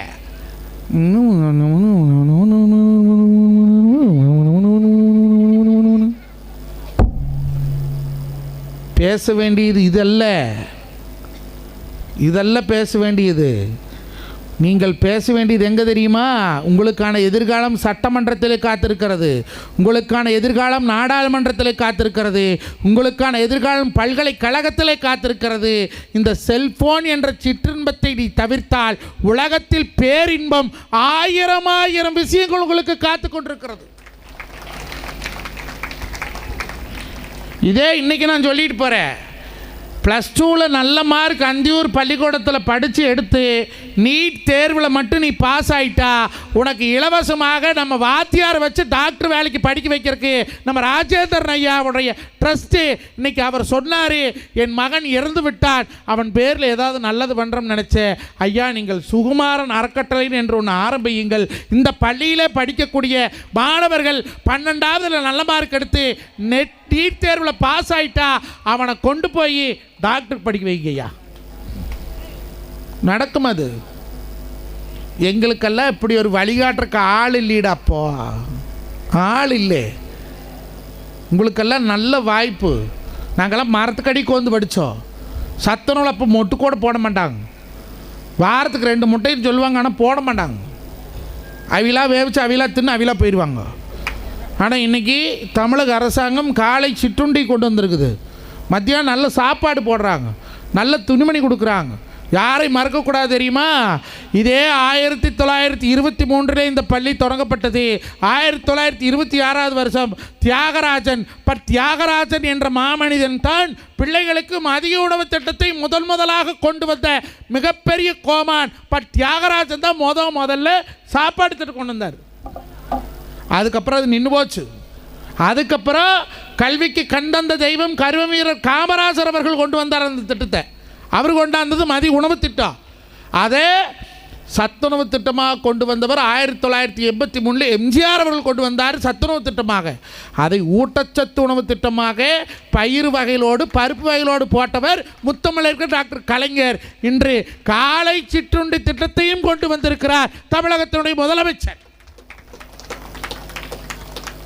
நான் அரசியல் பேசல, யார் கட்சி சார்ந்து பேசல, இப்படியெல்லாம் தலைவர்கள் இருக்கிறாங்க. நாம் என்ன பண்ணுறோம்? டிவி போட்டு என் பையன் சொல்கிறான், அப்பா உன்னை பார்த்தா காளியோ மாதிரியோ இருக்கிறியப்பாங்கிற. அது எவன்டா காளியா? அவன் ஒரு பெரிய ஹீரோவாக இருப்பானோ, ஒரு ஆண் அழகன், ஒரு பேரழகன், ஒரு பாக்தாத் அழகனாக இருப்பான்னு எங்கடா காளியாவை காட்டுறான்னு அவன் கோமணத்தை கட்டிட்டு வந்து நிற்கிற. என்னை பார்த்தா அப்படியாடா தெரியுது உனக்கு? உங்களுக்கு இது வாலிப பருவம், மழலை பருவம். தெரியாது எது நல்லது எது கெட்டதுன்னு உங்களுக்கு தெரியாது. நீங்கள் புத்தகத்தை எடுத்து படிக்கும் போதெல்லாம் உன் தாயினுடைய கண்ணீர் மட்டும்தான் ஞாபகம் வர வேண்டும். வேறு எதுவும் கண்ணு முன்னால் தெரியப்படாது. நாளைக்கு இந்த நாடகத்தை பார்க்கலாமா, நாளைக்கு இந்த வெப் சீரிஸை பார்க்கலாமா, நாளைக்கு இதை விளையாடலாமான்னு விளையாடு. நான் வேண்டான்னு சொல்லலை. அரை மணி நேரம் விளையாடுற பக்கம் 10 நிமிஷம் விளையாடு. உடலை உழைச்சி விளையாடு. இன்றைக்கி மாற்றுத்திறனாளி மொண்டி மொடவை கூணன் குரடன்னு சொல்லி சமூகத்தால் ஒதுக்கப்பட்டவை. மாற்றுத்திறனாளின்னு சொல்லி இன்றைக்கி அடுத்த வீட்டுக்கு போனால் மொண்டி பிள்ளை பத்துட்டான வியாயாக்காரி பேசணுவே. கல்யாணம் முடிச்சு மொண்டி பிள்ளை பிறந்ததுன்னு சொல்லி கட்டுன பெருசு விட்டு போட்டு ஓடிட்டேன். ஆனால் அந்த தாய் எதுக்கும் கவலைப்படலை. கூலி வேலை செஞ்சு அந்த பையனை படிக்க வச்சா. மாற்றுத்திறனாளி தான் தங்க மாரியப்பன். இன்றைக்கி உலகத்தையே மாற்றக்கூடிய திறனாளியா. இன்றைக்கி ரியோ ஒலிம்பிக்கில் தங்கம் வாங்கி இந்தியாவுக்கல்ல தமிழகத்துக்கல்ல உலகத்துக்கே மாற்றுத்திறனாளியும் சாதனை படைக்கக்கூடியவர்கள் சொல்லி சாதிச்சு காட்ட வரலாறு இந்த நாட்டில் உண்டு. நம்மளால் என்ன முடியும் மட்டும் நீங்கள் தோய்ந்து போகக்கூடாது. அப்பா பெரிய கோடீஸ்வரன் இல்லை, நம்மளால் என்ன முடியும்? அப்பா பெரிய அரசியல்வாதி இல்லை, நம்மளால் என்ன முடியும்? அப்பா பெரிய விவசாயி இல்லை, நம்மளால் என்ன முடியும்? அப்பா கிட்ட காசு இல்லை, நம்மளால் என்ன முடியும் மட்டும் நினைத்து விடாதீர்கள். அப்துல் கலாமினுடைய அப்பாவிடத்திலும் எதுவும் இல்லை, காமராஜருடைய அப்பாவிடத்திலும் எதுவும் இல்லை, இதோ இந்த ராஜேந்திரனுடைய அப்பாவிடத்திலும் எதுவும் இல்லை. நெசவுதான் இருந்தது. இன்னைக்கு இவர்னால் சாதிக்க முடிந்தது, ஏன் உங்களால் சாதிக்க முடியாது?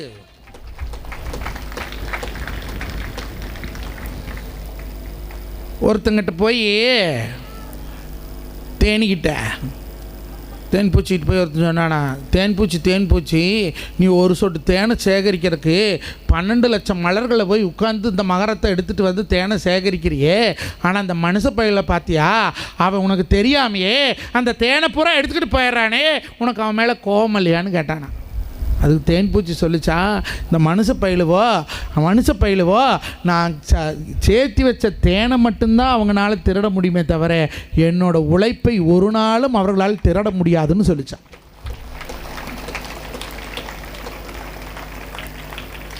போட்டி வரவனே எதில் வரவனே, நான் தாண்டா கிளாஸ் ஃபஸ்ட்டு வருவேன், இந்த கட் ஆஃப் மேக்ஸில் செண்டம்டா, ஃபிசிக்ஸில் செண்டம்டா, கெமிஸ்ட்ரியில் செண்டம்டா, நான் அதில் போட்டி வரலாம். மனதிற்குள்ளே ஒருவன் மேலே பொறாமையிலே, ஒருவன் மேலே வைத்தறிச்சல்ல வரப்படாது. இதெல்லாம் வெளி உலகம் உங்களுக்கு கற்றுக் இப்போ கொடுக்காது. எல்லாம் ஏனையாட்டம் ஆகும்போது, பொண்டு பிள்ளைன்னு வரும்போது, நீ இப்போ ஆடின ஆட்டத்துக்கு ஒவ்வொன்றுக்கும் ஒவ்வொரு செருப்படி வாங்குவேன். இப்போ நாங்கள் என்ன சொன்னாலும் உனக்கு கோபம் வரும், கடுப்பு வரும். நாங்கள் ஜாலியாக இருக்கிறோம்டா, என்ன வேணான்னு நடக்கட்டு, நான் சந்தோஷமாக இருப்பேன், உசுர் இருக்கு வேற என்ன வேணும், உற்சாகமாக இருப்பேன், எனக்கு ராஜா வேணாம் வாழுற, எதுவும் இல்லைன்னாலும் ஆளுற, ரகட ரகட ரகட. உனக்கு அப்படித்தான் இருக்க. எங்கே போனாலும் 4 பேர் சொல்கிறேன், 4 பேர் என்னம்பாங்க. வீட்டில் நல்ல துணி வேண்டாவையா, இப்படி துணி போட்டு போகிறேன், 4 பேர் என்னும்பாங்க. மார்க் கம்மியாக வாங்கிட்டேன்டா, அறிவு கட்டவனே 4 பேர் என்னும்பாங்க. ஒரு தப்பு பண்ணிட்டேன்டா நாயே 4 பேர் என்னும்பாங்க. எவன்டா அந்த 4 பேர்? எவனவே எங்கே தான் இருக்கிறான் அந்த 4 பேர்? இந்த வார்த்தை கேட்காது இருந்திருப்புமா? கெட்டு போயிட்டா, கடனாய் போச்சு. இப்படி கடனாய் வந்து கொண்டிருக்கிறீங்க 4 பேர் என்ன பாக்கி எங்கே தாண்டா இருக்கிறானுவா? அந்தியூரில் இருக்கிறானுங்களா, அத்தானியில் இருக்கிறாங்களா, சாண்டப்பூரில் இருக்கிறாங்களா, எண்ணமங்கத்தில் இருக்கிறானா? எங்கடா அந்த 4 பேர் இருக்கிறியா? எங்கே இருக்கிற? இங்கே இருக்கிற 4 பேர், இங்கே இருக்கிற அந்த 4 பேர் எது? பயம் 1, 2வது ஒழுக்கம், 3வது அறிவு, 4வது உடன்பிறப்புகள். நம்மோட பிறந்தது 4 பேரும் கேட்பாங்க. பயம் கேட்குமா? அறிவு கேட்குமா? உடன்பிறப்பு கேட்குமா? அப்போ இந்த 4 பேர்த்துக்கு நம்ம பதில் சொல்லணும். அதில் 4வது இருக்கிற ஆள் தெரியுமா? அவன்தான் நம் மனசாட்சி. நல்லவர்க்கெல்லாம் சாட்சிகள் 2, 1 மனசாட்சி, அது தெய்வத்தின் சாட்சியம்மா, அது தெய்வத்தின் சாட்சியம்மா. நல்லவர்க்கெல்லாம் சாட்சிகள் 2, 1 தெய்வத்தின் சாட்சி, 1 மனசாட்சி. நாம் நினச்சிக்கோ யார் பார்க்குறா, நாம் நினச்சிக்கிற யார் பார்க்குறா? ஆண்டவன் ஒருத்தன் இருக்கிறான்ல அங்கே, அவன் அவன் எழுதுவான்ல ஒரு எழுதுகோல்ல, பார்த்து பின்னால் இருக்கிறவனே, மாப்பிள்ளை 3வது சமுக்கு என்னடா ஆன்சரு, மாப்பிள்ளை 2வது சமுக்கு சூப்பர்வைசர் பார்க்கல, யார் நோட் பண்ணுறா? மேலொருத்தன் இருக்கிறா. அதனால் கூடி முட்டு எப்படி வாழணும்? ஒழுக்கத்தோடு வாழ. அதனால தான் வள்ளுவன் சொன்ன, ஒழுக்கம் விழுப்பம் தரலாம், ஒழுக்கம் உயிரினும் ஓம்பப்படும்னா. உலகத்திலே திசைகளை 8ஆ வகுத்தவனும் தமிழந்தான், சுரங்களை 7ஆ வகுத்தான் தமிழ, சுவைகளை 6ஆ வகுத்தான் தமிழ, பூதங்களை 5ஆ வகுத்தான் தமிழ, திசை வேதங்களை 4ஆ வகுத்தவன் தமிழ. அறம் பொருள் இன்பம் என்று 3 வகுத்தா, ஆண் பெண் என்று 2 வகுத்தா. ஆனால் ஒழுக்கத்தை மட்டும் 1 வச்சா, அது உயர விட மேலாக வச்சா. காரணம் என்ன தெரியுமா? நீ காசு வனம் இல்லை என்று இந்த சமூகம் உன்னை ஏசாது, நீ கடங்காரன் என்று இந்த சமூகம் உன்னை ஏசாது. ஆனால் நீ ஒழுக்கம் இல்லாதவனாக இருந்தால் இந்த சமூகம் நீ சாக வரைக்கும் நீ பேசுவ. இப்ப நீ செத்து போய் உன் பயம் வந்து அவன் செத்து போய் உன் பேரை வந்து அவன் செத்து போக வரைக்கும் பேசுவேன். அவன் யார் தெரியுமா? நம்ம சுரேஷ் வைந்த. எந்த சுரேஷ்? அந்த சுரேஷ் தான் அந்த கேஸில் கீசில் மாட்டிட்டு சுற்றி தெரிஞ்சாடல.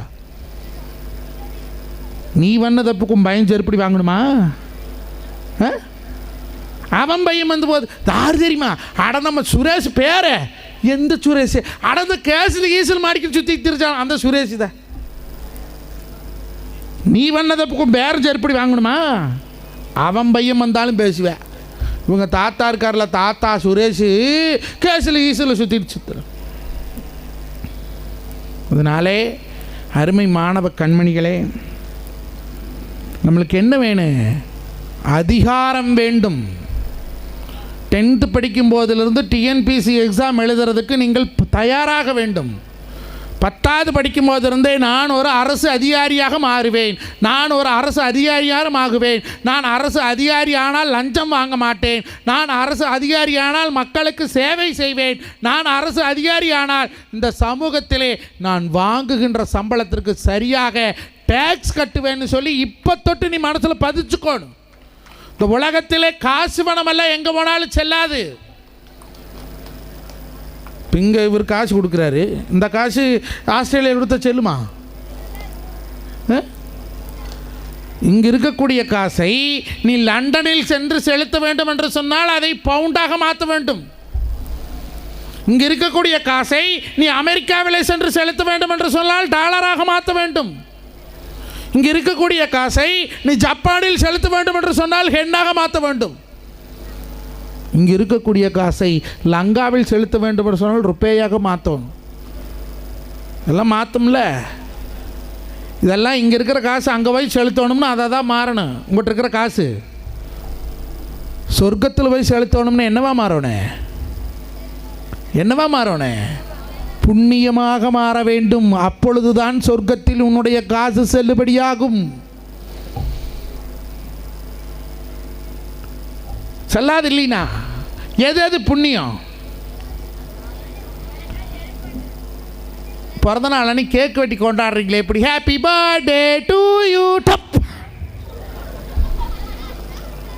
Dark forest, white forest, ice cream cake, vanilla cake, strawberry cake, butterscotch எல்லாம் வாங்கிட்டு வந்து ஒரு முளத்துக்கு குழாய் வாங்கிட்டு வந்து இத்த பெரிய பாட்டில் வாங்கிட்டு வந்து புஷ் பூரா நிறைய தள்ளுற பாம்பு கடிச்சா வாயில் வர மாதிரி கேக்கு பூரா நுரை. அந்த அந்த குழாய் போட்டு வெடிச்சா பொட்டுன்னு வெடிக்குது. பூரா கலர் கலர் கலர் கலராக காயுது முழுகுது. எல்லாம் வெட்டி இவன் எடுத்து அவன் மூஞ்சியிலப்போ, அவன் எடுத்து இவன் மூஞ்சியிலப்போ. அதெல்லாம் புண்ணியம். ஒவ்வொரு பிறந்த நாளுக்கும் நீ பிறந்தது நினைவாக உன் வீட்டுக்கு பக்கத்துலேயோ இல்லை இந்த மாதிரி பள்ளி வளாகத்திலேயோ ஒவ்வொரு பிறந்தநாள் நினைவாக ஒரு மரக்கன்றை நட்டி வையுங்கள். அருமை உறவுகளே, உன்னை 10 நெட்டி வளர்த்த சொல்ல ஒரு பிறந்த நாளுக்கு நினைப்ப ஒரு மரம் நட்டலாம்ல. இத்தாப்பேரி கிரவுண்ட் இருக்குது, வேறு அங்கே செடி இருக்குது. நட்டுறது மட்டுமல்ல, தண்ணி ஊற்றணும், மிக முக்கியம். இன்றும் நான் வாழ்நாளில் நான் படித்த பள்ளிக்கூடத்தில் அப்துல் கலாம் ஐயாவினுடைய நினைவாக ஒரே ஒரு மரம் நட்டுனேன். இன்றைக்கி வரைக்கும் அந்த மரம் இருக்குது. நான் அந்த பள்ளிக்கூடத்துக்கு எப்போ போனாலும் அந்த மரத்தை கட்டி பிடிச்சிட்டு அதுக்கிட்ட பேசுவேன். மரமும் பேசும். மரத்துக்கு உணர்வு உண்டு. நான் சொல்ல, சயின்ஸ் நிரூபிச்சிருக்குது. மரத்துக்கு உயிர் உண்டு, மரத்துக்கு உணர்வு உண்டு, மரத்துக்கு அழுகை உண்டு. உன் சோகத்தை தொடர்ச்சியாக ஒரு மரத்துக்கிட்ட சொல்லிட்டு வந்தீங்கன்னா நல்லா தளன்னு தண்ணி ஊற்றிருந்தாலும் அதனோட செடிகளெல்லாம் வாடி போயிரு. உன் சந்தோஷத்தை கொண்டு போய் அதுக்கு சொன்னால் எவ்வளவு வறட்சியாக இருந்தாலும் அந்த செடிகள் பூரா நல்ல பிரகாசமாக இருக்குமா, நிரூபிச்சிருக்கிறா. இப்போ மரத்துக்கே உணர்வு உண்டே, மனிதர்களுக்கு உணர்வு இல்லையா? பகுத்துக்குங்க, ஒருத்தருக்கு ஒருத்தர் அன்போடு இருங்க, போட்டி பொறாமலை தவிர்த்துக்குங்க. அவன் அதை பிடுங்கிட்டான், விதை எடுத்துக்கிட்டான், அதை தூக்கிட்டான், அதை பார்த்துட்டான், அதை கொடுத்துட்டான். குருகுல ஸ்கூலில் தான் பையன் படிக்கிறேன். பேரண்ட்ஸ் டீச்சர்ஸ் மீட்டிங் வச்சுருந்தாங்க, போயிருந்தேன். டீச்சர் அம்மா வந்து ஒரு பேரண்ட்டு, சார் உங்கள் பையன்கிட்ட டிசிப்ளினே இல்லை சார் அப்படின்னு. ஏம்மா அந்த டிசிப்ளினுக்கு வேண்டித்தானமா உங்கள்கிட்ட படிக்க வைக்கிறேன், என்னமா டிசிப்ளின் இல்லை சார்? ஸ்நாக்ஸ் எங்கே சார் சாப்பிட்ணும்? ஸ்நாக்ஸ் எங்கே சாப்பிடணும்? ஸ்நாக்ஸ் ரூமில் சாப்பிடுவாங்க. அதுக்குன்னு ரூம் கட்டி வச்சுக்கிறாங்க ப்ரைவேட் ஸ்கூலில். இல்லை கிளாஸ் ரூமில் சாப்பிட்லாம். சார் உங்கள் பையன் ஸ்நாக்ஸ் கொண்டு போய் பாத்ரூமில் சாப்பிட்றான் சார். இந்த அம்மா கோவம் வந்துருச்சு அந்த அந்த ஆளுக்கு.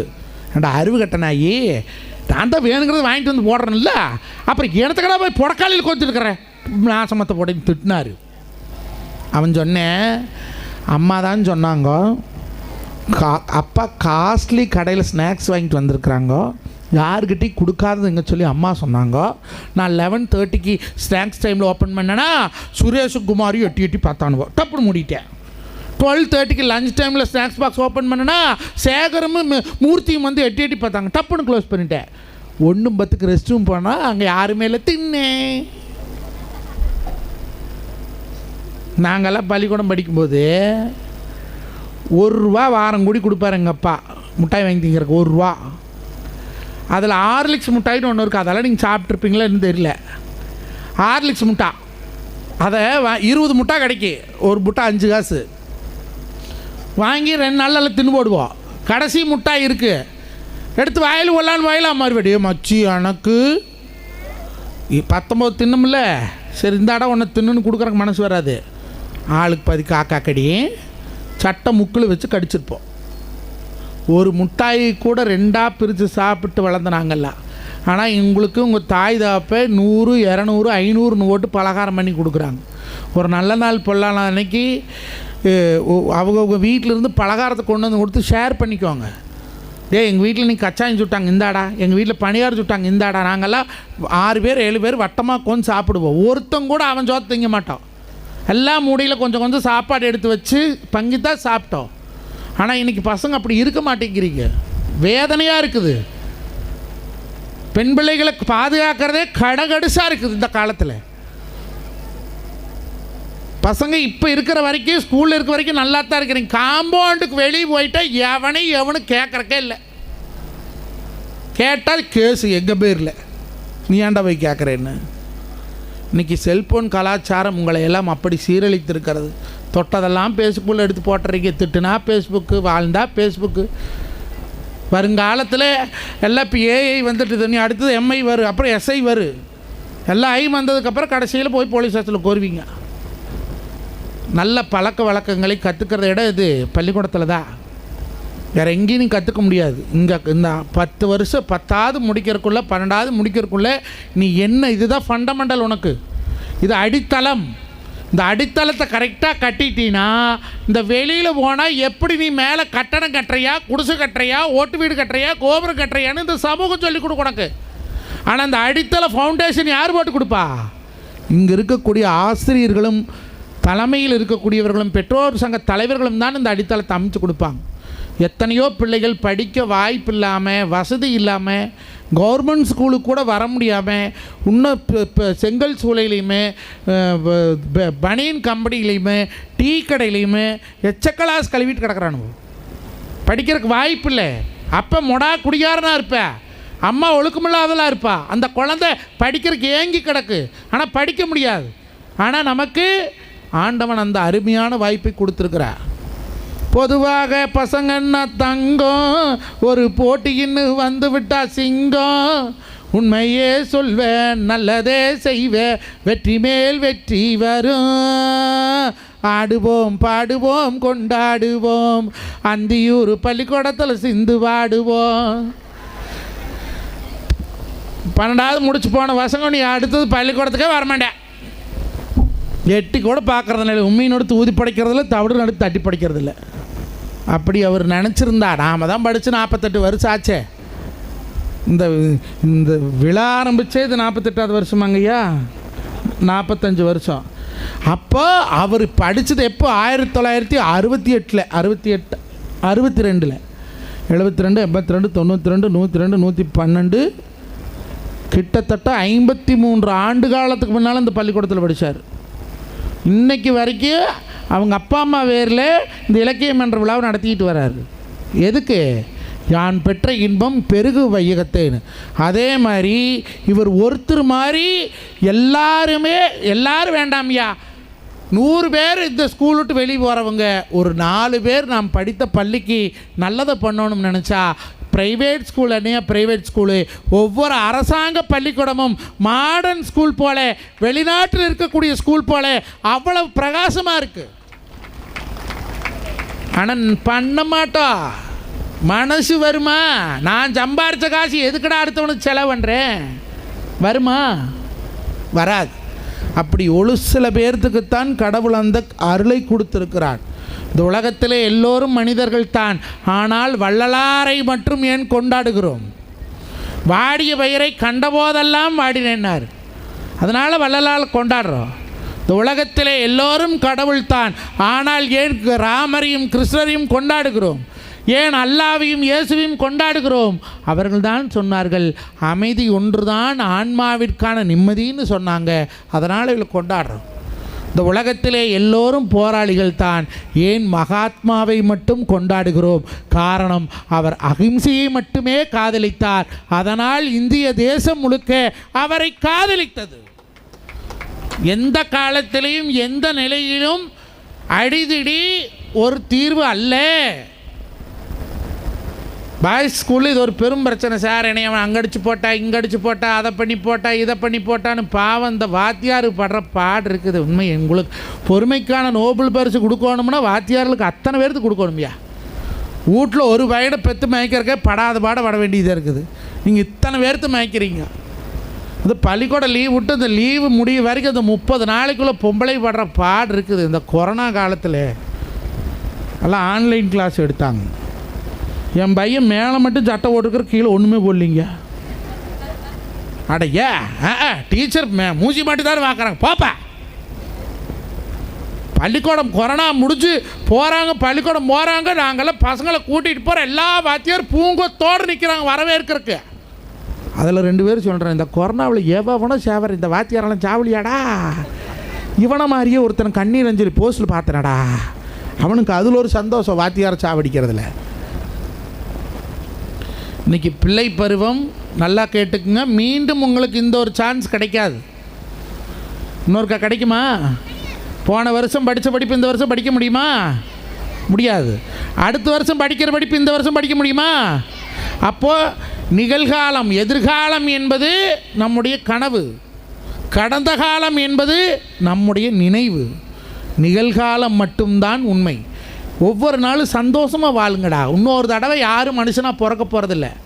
இன்னொருக்கு அந்த வாய்ப்பு கிடைக்குமா? கிடைக்காது.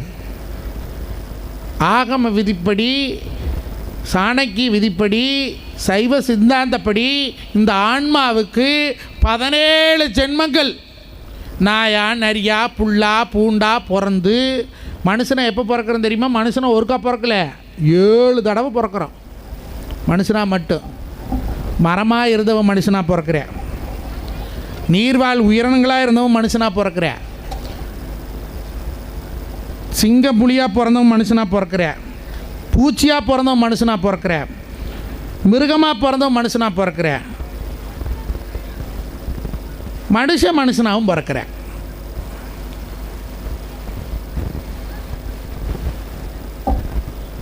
தனக்குன்னு எதுவும் இல்லாத கொடுக்குறவன் ஒருத்தன், தனக்கு போக மிச்சத்தை கொடுக்குறவன் ஒருத்தன், உழைச்சி எந்த பயனும் இல்லாத சாகிறவன் ஒருத்தன், சும்மாவே தின்னுட்டு படுத்திருக்கிறவன் ஒருத்தன், அடுத்தவன் சொத்தையே ஆட்டை போட்டு திங்கிறவன் ஒருத்தன், பழி வாங்குற குணத்தோடையே சுற்றுறவன் ஒருத்தன், எது நடந்தாலும் மரம் மாதிரி நிற்கிறவன் ஒருத்தன். இப்படியெல்லாம் மனுஷ ஜென்மங்கள் இருக்குது. அப்படி நாம் பிறந்திருக்கிறது எது தெரியுமா? கடைசியாக 7வது பிறவி. இனிமேல் நமக்கு மீண்டும் ஒரு பிறவி அல்ல. நாம் இருக்கும்போது நம்மளை யாரும் வாழ்த்த வேண்டாம். இன்றைக்கி அப்துல் கலாமையே இத்தனை பேர் நினச்சி பார்க்குறோம். அவர் என்ன பெரிய பேரழகனா? சினிமா ஸ்டாராய் அவரை பார்த்தா தலை அஜித் மாதிரி இருக்காரா, இல்லை தளபதி விஜய் மாதிரி இருக்கிறாரா, யார் மாதிரி இருக்கிறாரு? கோப்பஞ்சாட்டியோடதுங்க. நானா இன்ன வரைக்கும் இத்தனை நாட்டுக்கு நல்லவனை சொன்னவன் பூரம் சொல்லிக்கிட்டு வந்து அப்போல்லாம் எவன் வாயில் ஓன்னு சத்தம் அல்ல, கூத்தாடிகளை சொன்னா மட்டும் ஓன்னு கத்துறீங்கடா. ஏய் இங்கே பாரு, நான் உட்பட சொல்கிறேன், நாங்கள்லாம் கூத்தாடியா. இன்றைக்கி பவுட்ரு போட்டுக்கிட்டு ஒருத்திக்கிட்ட புருஷனாக நடிப்போம், அதே பவுட்ரு போட்டு நாளைக்கு அவளுக்கு அப்பனா நடிப்போம். கூத்தாடிகளை எவனும் ஃபாலோ பண்ணாதீங்க, வாழ்க்கையில் முன்னுக்கு வர மாட்டீங்க. உங்களை பெற்ற தாய் தாப்பனை ஃபாலோ பண்ணுங்கட, வாழ்க்கையில் ஜெயிச்சுக்குவீங்க. இன்னைக்கு உங்களுக்கு சந்தோஷமாக தான் இருக்குது. படத்தில் வந்து டமால் டுமீல்னு சொல்கிறது, அது அந்த ஆந்திரா படத்தில் காட்டுவானுங்க பாரு. இவனாலும் கட்டை எடுத்து அடிக்கிறியா, அவன் லாரிவே தூக்கி அடிக்கிறான்டா. இதெல்லாம் ஒரு கற்பனை, ஒரு மாயை. நல்லா கேட்டுக்கோ. ஒரு காலத்திலே பாகவதர் ஃபேமஸ்ஸு. பாகவதர் படம் போட்டால் எல்லாரும் போய் பார்ப்பாங்க. அதுக்கப்புறம் என்டிஆர் ஃபேமஸ்ஸு, அப்புறம் எம்ஜிஆர் ஃபேமஸ்ஸு, அப்புறம் சிவாஜி கணேசன் ஃபேமஸ்ஸு, அப்புறம் ரஜினி ஃபேமஸ்ஸு, அப்புறம் கமலஹாசன் ஃபேமஸ்ஸு, அப்புறம் பிரபு ஃபேமஸ்ஸு, அப்புறம் விஜயகாந்த் ஃபேமஸ்ஸு. இதெல்லாம் காலங்காலமாக மாறிட்டே வந்தது. மாறிச்சா? இவன் எல்லாரும் தான் உலகநாயகன் கமலஹாசன் சொல்கிறோம்ல, அப்போ அவன் போட்டால் தானே ரூபா நோட்டில் போட்டிருக்கணுமில்ல. உலக அழகி ஐஸ்வர்யா ராய்னு சொல்கிறோம்ல, அவள் போட்டாவை தானே ரூபா நோட்டில் போட்டிருக்கணும். ஏன் மகாத்மா காந்தி போட்டோவை போட்டோம்? ஏன் போட்டோம்? சுதந்திரம் வாங்கி கொடுத்தாரு. அப்போ இந்த நாட்டு குலைத்தா மட்டும்தான் நம்மளை சனம் போட்டுரும். இன்றைக்கி சந்தோஷமாக ஒவ்வொரு படத்துலையும் உங்களை சிரிக்க வைக்கிறதுக்கு அவனை 200 கோடி வாங்குறேன், 300 கோடி வாங்குறேன். உனக்கு எதாவது 10 பைசா கொடுக்குறானா? நாம தான் தீபாவளி பொங்கல் கண்ட ஓடுறேன்.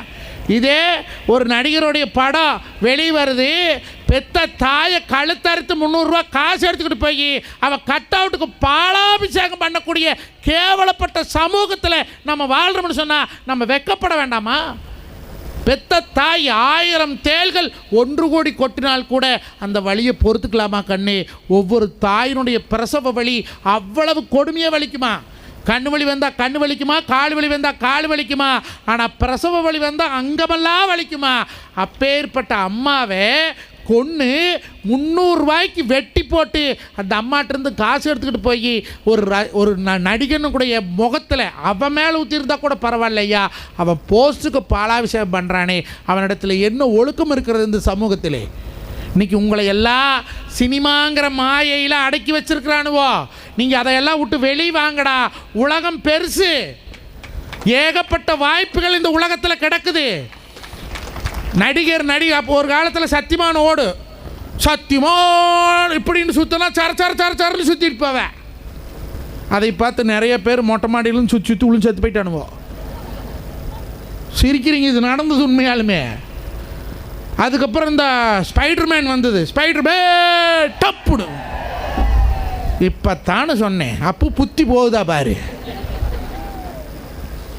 இங்கிருந்து அங்கே பறக்கிறது. இதெல்லாம் நம் கேளிக்கைக்காக, நம் மைண்ட் ரிலாக்ஸன்ஸுக்காக, நம்ம ஸ்ட்ரெஸ் ஃப்ரீ மன அழுத்தம் குறையிறதுக்காக கண்டுபிடிக்கப்பட்ட கருவிகள். இதுக்கு நாம் அடிமைகள் அல்ல. இந்த உலகத்திலேயே இப்போ நடிக்கிறான்ல, அவனோட திறமையில் நடிக்கிறானா? டைரக்டர் என்ன சொல்லி கொடுக்குறே அதை நடிக்கிறேன். அந்த புகழ் யாருக்கு போகணும் தெரியுமா? உண்மையாக டைரக்டர் தான் போகணும், நடிகனுக்கு அல்ல. அவன் காசு வாங்கிட்டு நடிக்கிறேன்.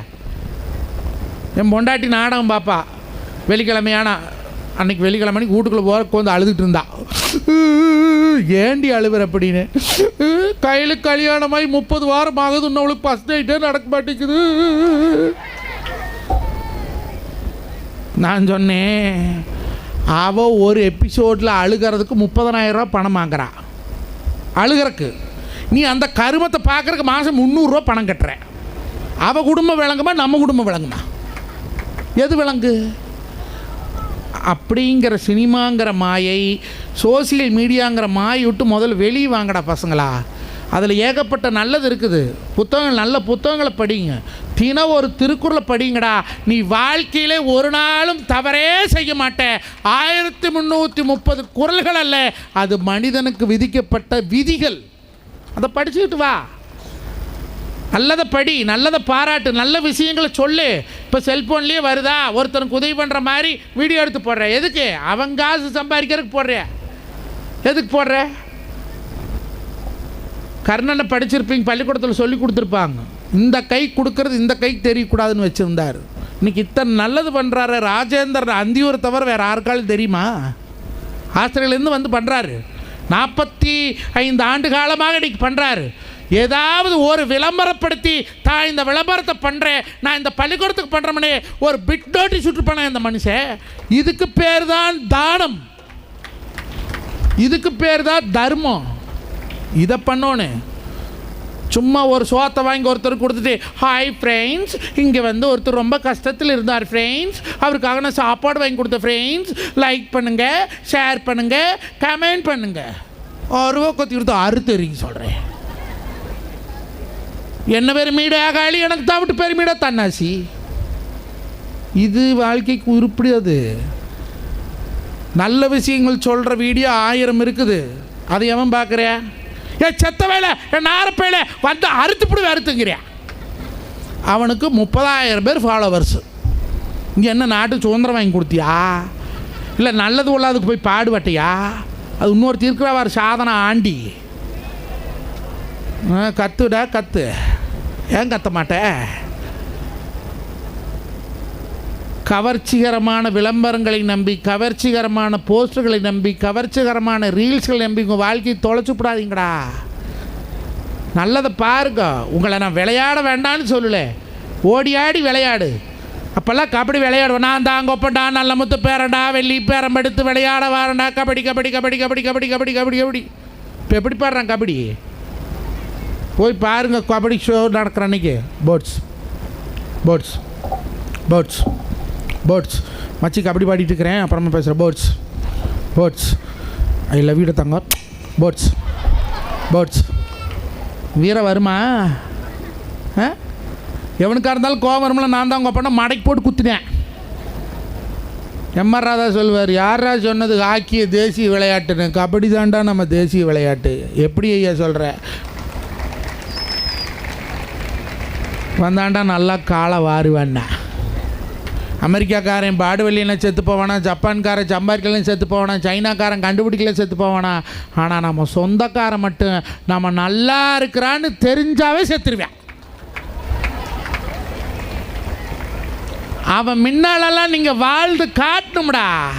ஏய், என்னையாடா ஏழைன்னு சொன்னேன், எங்கள் அப்பனையாடா குடிகாரன்னு சொன்னேன். அந்த குடியாரமாவே இன்னைக்கு அந்தியூர் பள்ளிக்கூடத்தில் ஃபஸ்ட்டு மார்க் வாங்கியிருக்கிறேன்டா அப்படின்னு எவனெல்லாம் நம்மளை கேவலம் பேசுகிறானோ, எவனெல்லாம் நம்மளை தூத்துறானோ, அவன் முன்னால் நம்ம வாழ்ந்து காட்டோங்கிற வைராக்கியம் கூட்டு இருக்கணும்.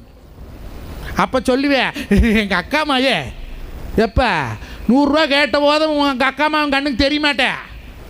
அவங்ககிட்ட புத்தகம் வேணும், ஒரு நோட்டு வாங்கணும், ஒரு பேனா வாங்கணும், ஒரு ஸ்கூல் எக்ஸ்கர்ஷன் போகிறாங்க, ஒரு 500 ரூபான்னு கேட்கும் போது நொக்காம அவன் கண்ணுக்கு தெரிய மாட்டேன். இதே நீ சாதிச்சு ஒரு சாதனையாளரா இப்படி சபையில் வந்து நிற்கும் போது, இல்லை டிவியில் ஒன்று பேட்டி எடுக்கும்போது கிட்ட கிட்ட வந்து உரைச்சி நிற்பா, எங்கள் அக்காவைய இத்தனை நாள் அவங்க நொக்காம அவன் எங்கே போயிருந்த? தெரிஞ்சுக்குங்க, இந்த உலகம் உன்னை வாழ்த்து வேண்டும் என்று சொன்னால் நீ சாதிக்க வேண்டும். ஏதோ ஒரு துறையில் எல்லார்த்தி டாக்டர் ஆகுன்னு சொல்லலை, எல்லார்த்தி இன்ஜினியர் ஆகுன்னு சொல்லலை, எல்லார்த்தி வாத்தியார் ஆகுன்னு சொல்ல. ஆளுக்கு ஒன்று எடுத்து படிங்க. ஃப்ரெண்ட்ஸ்னா எப்படி இருக்கோனே ஒன்றுக்கு ஒன்று தெரியாத சொல்லி கொடுத்து 3 எடுத்துக்காட்டு சொல்கிறதுக்கு. 2017 6 நண்பர்கள் ஒன்று சேர்ந்தாங்க. ஒருத்தப்பா சித்த வைத்தியர், ஒருத்தப்பா தேங்காய் உரிப்பார், ஒருத்தர் மார்க்கெட்டில் கடை போட்டிருந்தார், ஒருத்தர் செருப்பு தைப்பார், ஒருத்தர் துணி அயன் பண்ணுவார். 6 பசங்களுமே டிஎன்பிசி எக்ஸாமுக்காக நாமக்கல்லில் கவர்மெண்ட் நடத்தக்கூடிய மாதம் வாரத்தில் 2 நாள் ஃப்ரீ டிஎன்பிசி நாமக்கல் கலெக்டரேட்டில் நடத்துவாங்க. போய் எழுதுனாங்க. 1 அட்டம்ப்ட்டு, 2 அட்டம்ப்ட்டு, 5 அட்டம்ப்ட்டு, 7 அட்டம்ப்ட்டு, 11 அட்டம்ப்டிலே 6 பேரும் இன்றைக்கு அரசாங்க ஊழியர்கள். வாரத்தில் 2 நாளைக்கு படிப்பானுவோம், மீதி 5 நாளைக்கு கிடைக்கிற வேலைக்கெல்லாம் போவேன். சாக்கடை எடுக்கிறதுக்கு 1 ரூட் கால் வேணுமா, வந்து எடுத்துவிடுவேன். இன்று ஒவ்வொருத்தரும் பச்சை இங்கிலே கையெழுத்து போடக்கூடிய அதிகாரிகள். இன்றைக்கி திருச்சி மாவட்ட கலெக்டர் இருக்கிறதுலையே தமிழ்நாட்டிலேயே இந்தியாவிலேயே குறைந்த வயதில் கலெக்டரானவர் அவர் தான். கல்யாணம் பண்ணி 6வது மாதம் அவன் பொண்டாட்டி 3 மாதம் வகுத்தில். இவனுக்கு ஏழ்மை குடும்பம், படிக்கிறதுக்கு வழி இல்லை, எப்படியோ ஒரு டிகிரி முடிச்சுட்டான், கல்யாணம் பண்ணி வச்சுட்டா. அவருக்கு கலெக்டராகணும்னு ஆசை, குரூப் 1 எழுதோன்னு, வருமானம் இல்லை. அந்த அம்மா சொல்லிச்சு, அந்த புள்ள என்னை சுவிட்சர்லாந்து ஹனிமூன் கூட்டிகிட்டு போன்னு கூப்பிடல. அந்த புள்ள என்னை கூட்டிகிட்டு போய் பாபிகோனில் எனக்கு சிக்கன் வாங்கி கொடுன்னு கேட்கல. அந்த புள்ள என்னை கூட்டிகிட்டு ஊட்டி கொடைக்கானல் கூட்டிகிட்டு போன்னு கேட்கல. அந்த புள்ள நான் மாசமாக இருந்தாலும் பரவாயில்ல, நான் மேனேஜ் பண்ணிக்கிறேன், நான் டேட்டா சயின்ஸ் படிச்சிருக்கிறேன், நான் வீட்லேயே வந்து சம்பாதிக்க முடியும், நீ போய் கலெக்டர் ஆகிட்டு வாயான்னு தாட்டி விட்டா. என்ட்ரி 3வது அட்டமெண்ட்டிலே இன்றைக்கி திருச்சி மாவட்ட கலெக்டராக இருக்கிறான்னு சொன்னால் அவன் ஒவ்வொருனுடைய உழைப்பும் அவனுக்கான பலனை கண்டிப்பாக தரும்.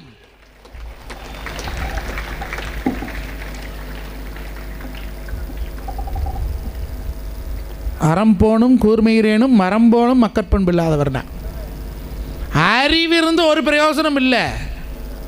சனத்தார் இனத்தாரோட இணைஞ்சு வாழ கற்றுக்கோணும். சில்லாவுக்கே அவங்க கலெக்டராக இருக்கட்டு, வீட்டுக்கு அவன் பிள்ளை, அவன் ஃப்ரெண்டு தானே, அப்பனுக்கு மாமன் தானே, அவன் பொண்டாட்டிக்கு புருஷன் தானே. ஆனால் ஈரோடு மாவட்டத்துக்கு கலெக்டரு. என்றைக்கு ஒரு நட்பு வட்டாரத்திலே, உறவு வட்டாரத்திலே பதவியை மறந்து, பகையை மறந்து, வருமானத்தை மறந்து ஒன்றோட ஒன்று இணைஞ்சு வாழ்கிறான் பாரு, அவன் வாழ்க்கையில் ஜெயிப்பேன். ஓய் நான் கலெக்டரு, ஓய் நான் கலெக்டரு இருந்துட்டுப்பா, என்ன நீ கலெக்டராக இருந்தால் எனக்கா சோத்துக்கு வரப்போகுது? ஒவ்வொரு இடத்துலையும் இழக்கக்கூடாத 2 சொல்லு. ஒன்று சுய ஒழுக்கம், ஒன்று தன்மானம். ஒவ்வொரு மனிதனும் வாழ்க்கையிலே சுய ஒழுக்கத்தையும் இழந்துவிடக்கூடாது, தன்மானத்தையும் இழந்துவிடக்கூடாது. எவரிடத்திலே பணத்துக்காக விலையும் போய்விடக்கூடாது. தெரிஞ்சுக்கோணும். இன்னைக்கு அரசாங்க ஊழியர்கள் ஒட்டு மொத்தமாக கையூட்டு வாங்க மாட்டோம்னு ஒரு முடிவு எடுத்தா இந்த நாட்டினுடைய பொருளாதாரம் எங்கேயோ போயிரு. எல்லாரும் பள்ளிக்கூடத்தில் படித்தவங்க தானே, கல்வி சொல்லி கொடுக்குதுல, அடுத்தவங்க காசுப்படாது கல்வி சொல்லி கொடுக்குதுல. இன்னைக்கு படிக்காதவங்கிட்ட இருந்த ஒரு ஒழுக்கமும் ஒரு கட்டுப்பாடும் ஒரு நன்னடத்தையும் படித்தவரிடத்தில் இல்லை யாருமே உறவுகளே. இப்போ கல்வி என்ன சொல்லி கொடுக்கணும்? ஒழுக்கத்தை கற்றுக் கொடுக்கணும். கல்வி எதை சொல்லிக் கொடுக்கணும்? இரக்கத்தை கற்றுக் கொடுக்கணும். கல்வி எதை சொல்லிக் கொடுக்க வேண்டும்? நேர்மையை கற்றுக் கொடுக்க வேண்டும் கல்வி. அந்த கல்வியை நீங்கள் படித்து கொண்டிருக்கிறீர்கள். நல்லபடியாக படித்து இன்னொரு 10 வருஷம் கழித்து நான் இங்கே வரும்போது ஒரு 100 பேர்னாலே எப்படி ராஜேந்திரன் உட்கார்ந்துருக்கிற மாதிரி, ஐயா நான் படித்த பள்ளிக்கு நானும் இதை செய்கிறேன் இந்த மேடையில் உட்கார்ந்துருந்தீங்கன்னா என் வாழ்நாளில் நான் பெற்ற சிறப்பாக நான் எண்ணிக்குவேன். ஒரு 100 பேர்னாலும் முன்னாள் மாணவர்கள் சங்கம், ஐயா இன்றைக்கி நாங்கள் இந்த கிளாஸ் ரூமை கட்டி கொடுத்தோம். முன்னாள் மாணவர்கள் சங்கம், ஐயா நாங்கள் கெமிஸ்ட்ரி லேப் கட்டி கொடுத்தோம். முன்னாள் மாணவர்கள் சங்கம், ஐயா நாங்கள் விளையாட்டுக்கு பொருள் வாங்கி கொடுத்தோம். முன்னாள் மாணவர்கள் சங்கம், ஐயா நான் பசங்களெல்லாம் ஒரு நாள் வெளியூர் கூட்டிகிட்டு போய் எல்லாம் சுற்றி காமிச்சிட்டு வந்தேன். அப்படி ஒவ்வொருவரும் மாறிவிட்டால் அரசாங்கத்தை நாடாமலேயே அரசாங்க பள்ளியிலே ஒவ்வொரு வருடமும் குறைந்தது 100 மாணாக்களை நல்ல நிலையை கொண்டு வர முடியும்னு சொன்னால் அதற்கு ஆசிரியருடைய ஒத்துழைப்பு மட்டுமல்ல, மாணவ செல்வங்கள் உங்களுடைய ஒத்துழைப்பும் வேண்டும் என்று உங்கள் பாதம் தொட்டு கேட்டுக்கொண்டு எல்லாம் அவன் ஆளை குமிஞ்சு வாருங்க. நல்ல பஞ்சு மாதிரி இருக்குதா? பாதம் சாஃப்டா இருக்கா? இன்றைக்கி நைட்டு உங்கள் அப்பனம்மா தூங்கினதுக்கப்புறம் நீ நைட்டு 1 மணி 2 மணிக்கு ஒன்றுக்கு எந்திருப்பில்ல, எந்திரிச்சு போய் அவங்க காலை தூக்கிப்பார். உன்னோட காலையும் பாரு, அவங்க காலையும் பாரு. உன் பாதம் பஞ்சு போல் இருப்ப அவளுடைய பாதங்கள் வெடிப்போடி தான் பிள்ளைகள் பிழைக்க வேண்டும் என்று சொல்லி ஒவ்வொரு தாயும் தகப்பனும் 6 உயிரை கொடுத்து பாடுபடுவதனால்தான் நம் பாதங்கள் பஞ்சு போல் இருக்கிறது. இதெல்லாம் மறக்கக்கூடாது வாழ்க்கையில். இன்றைக்கி படிக்கலாம், வேலைக்கு போகலாம், நாளைக்கு அழகான பொண்டாட்டி கட்டலாம். அப்போ பக்கத்துலேயே வந்து கொண்டுட்டு சொல்லி கொடுப்பா, உங்கள் அப்பனுங்க அம்மாவில் உனக்கு என்ன சம்பாரித்து வச்சாங்க? உங்கள் வெறிப்பேன் பையனை கொண்டு போய் லிட்டில் ஃப்ளவர் ஸ்கூலில் படிக்க வச்சார், ஆதர்ஸில் படிக்க வச்சார். உங்கள் அப்பா அந்தியூர் ஸ்கூலில் தானே படிக்க வச்ச. இன்றைக்கி நீயா கஷ்டப்பட்டு படித்து வாத்தியார் ஆகிட்டு, நீயா கஷ்டப்பட்டு படித்து இந்த வேலைக்கு போயிட்டு அந்த வேலைக்கு போயிட்டு உங்கள் அப்பனுக்கு கோயாளுக்கு ஏன் சோறு உடனே 1000 தடவை கேட்பா. ஆனால் நாம் என்ன பண்ணணும் தெரியுமா? அவளுக்கு தெரியாத நம் தாய் தாப்பனுடைய தியாகங்களை, 500 சேலை எடுத்து கட்டலாம்னு உங்கள் அம்மா ஆசைப்பட்டிருப்பா. நீ போய் நிற்ப, அம்மா தாமரைக்கரைக்கு ஸ்கூல்லேருந்து டூர் கூட்டிகிட்டு போகிறாங்க, எனக்கு பணம் 500 வேணும்னு நீ கேட்ப. எந்த ஒரு தயக்கமும் இல்லாமல் சேலை எடுக்க வைத்த பணத்தை எடுத்து கொடுப்பவள் தான் நம்மளை பெற்ற தாய்.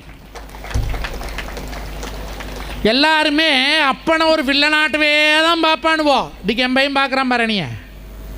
நான் எங்கள் அப்பனை அப்படி பார்த்தேன், இன்றைக்கி என் பையன் நீ பார்க்குறேன். ஒரு 5 வருஷ குழந்தைய போய் கேளுங்களேன், உனக்கு யார் சாமி ரொம்ப பிடிக்கும்?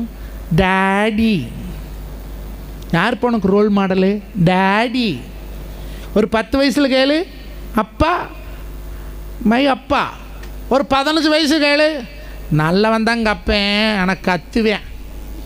ஒரு 22 வயசில் கேளு, அந்த ஆளை பற்றி மட்டும் என்கிட்ட பேசாது, அறக்கல் எடுத்து மண்டை உடச்சுப்படும். மனுஷனா ஏன் தாளெல்லாம்? ஒரு 26 வயசில், மோ எவ்வளவு அழகாக இருக்கிற நீயே, ஏம்மா போய் இந்த ஆளை அம்மா கல்யாணம் பண்ண, ஏம்மா உனக்கு ஒரு ஆப்ஷனே கிடைக்கலையாம்மா 26 வயசில். ஏன்னா அவன் சம்பாதி ஆரம்பிச்சிட்டான்ல. அதே மனிதனிடத்திலே அவனுக்கு 45 வயது ஆகி அவனுக்கு ஒரு குழந்தை பிறக்கும்போது உங்கள் அப்பா பிடிக்குமான்னு கேட்டால் அவன் சொல்லுவா, என் தகப்பனை போல் என்னை செதுக்கியவர்கள் இந்த உலகத்திலே யாரும் இல்லைன்னு சொல்லுவான்னு சொன்னால், அப்பனுடைய அன்பு இவன் அப்பனானாத்தான் அவனுக்கு புரியும். அது வரைக்கும் புரியாது. அம்மாக்காரி 100 தடவை சொல்லி காமிப்பா, உன்னை நம்ம எத்து வளர்த்தி ஆள் பண்ணுறக்கு எத்தனை கஷ்டப்பட்டுருக்க தெரியுமா? அப்பக்கார போடா குடி குடிச்சிட்டு வருவாடா, அத்தனையும் இழுத்து போட்டு ஆதரிச்சு உங்கள் அப்பா பண்ணுற கொடுமைக்கிறாட எப்போவோ செத்து போசிக்கி இருப்பேன். உடையும் கொடைக்காரி பெத்து போட்டுறேன். அந்த அளவுக்குத்தான் நான் ஒன்று உசர வச்சிருக்கிறேடா. நீ எல்லாம் கட்டலோட பீவேட்டு வச்சிருப்ப, உனக்கு பொச்சு கழுவி விட்டு நான் இத்தனை வேடு வெட்டு நான் அத்தனை கஷ்டப்பட்டு உனக்கு காப்பாற்றி வச்சிருக்கிறேன். 1000 தடவை நம்மளை பெற்றதாய் நம்மகிட்ட சொல்லி சொல்லி காமிப்பான். ஆனால் எத்தனை முறை நாம் தவறு செய்தாலும் நம்மை அடித்து விட்டு அழுகக்கூடிய அப்பாவினுடைய அன்பு ஒரு முறை கூட நான் உனக்காக அதை செய்தனடான்னு சொல்ல மாட்டேன். சொல்ல தெரியாது அந்த ஆளுக்கு. மீசை தான் பெருசாக வச்சிருப்பேன், அவனுக்கு பாசத்தை காட்ட தெரியாது அவனிடத்திலே. தோசைக்கல், தோசை என்பவள் தாயை போன்றவள், தோசை கல் என்பவள் தந்தையை போன்றவள். தோசையினுடைய ருசி அனைவருக்கும் தெரியும், ஆனால் தோசை கல்லினுடைய தியாகம் ஒரு காலத்திலும் யாருக்கும் தெரியாது.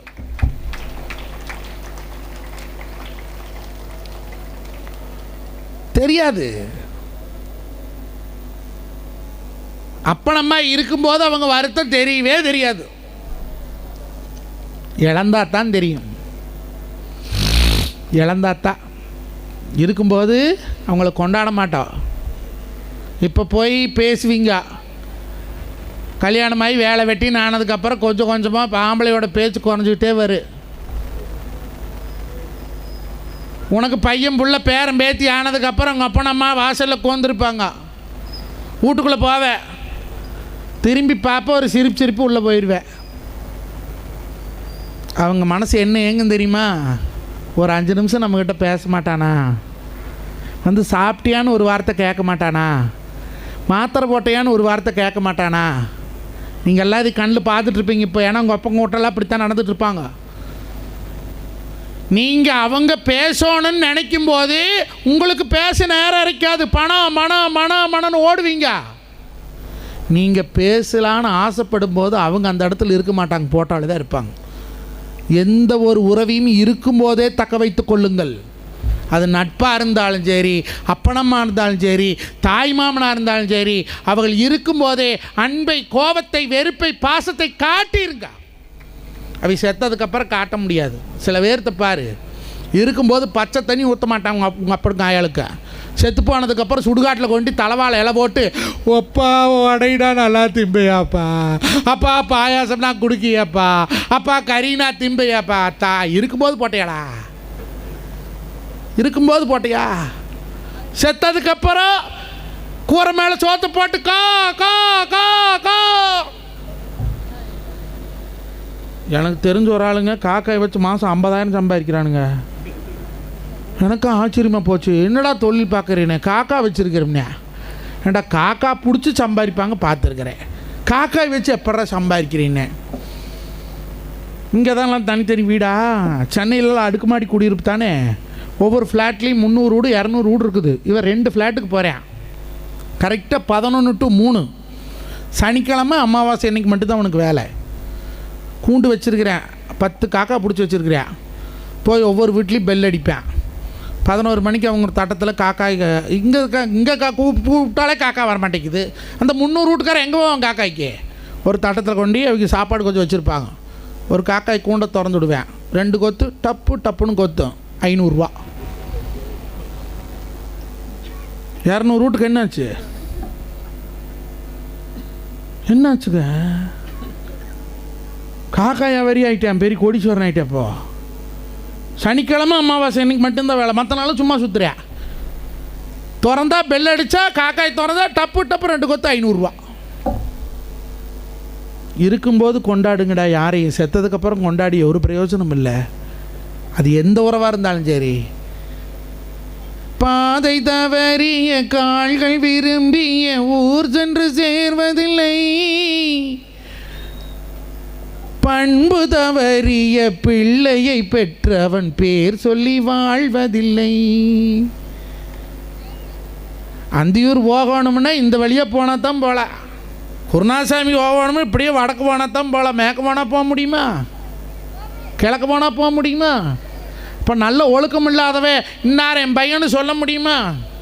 இன்ற பொழுதும் பெருதுபக்கும் நண்பர்களை சான்றோன்னு என கேட்டதாய் பையனக்கா எங்கள் வேலையில் இருக்கிறன்ற பையன் ஈரோடு ஆஸ்பத்திரியில் அவன் தாக்கா லேப் அசிஸ்டண்ட்டு, மாதம் 67,000 சம்பளம் வாங்குறேன். என்ன பேர் வந்து வேறு பத்திரக்காளியம்மன் கோயில் வேட்டி இல்லாத கிடக்கிறேன். பெருமையாக இருக்குமா அம்மாளுக்கு? சொல்லு. எந்த சொல்ல வேணாலும் ஒரு தாய் தாங்கிக் கொள்ளுவா. இந்த உலகத்திலேயே ஒரு கொலையே செய்தாலும் நம்மை மன்னிக்கின்ற ஒரே ஒரு நீதிமன்றம் நம்மளை பெற்ற தாய் மட்டும்தான். ஒரு கொலையே செஞ்சிருந்தாலும் எம்பையன் அல்லவே அவன் கெட்ட கிறகம் அப்படி பண்ணி பிடிச்சுப்பா.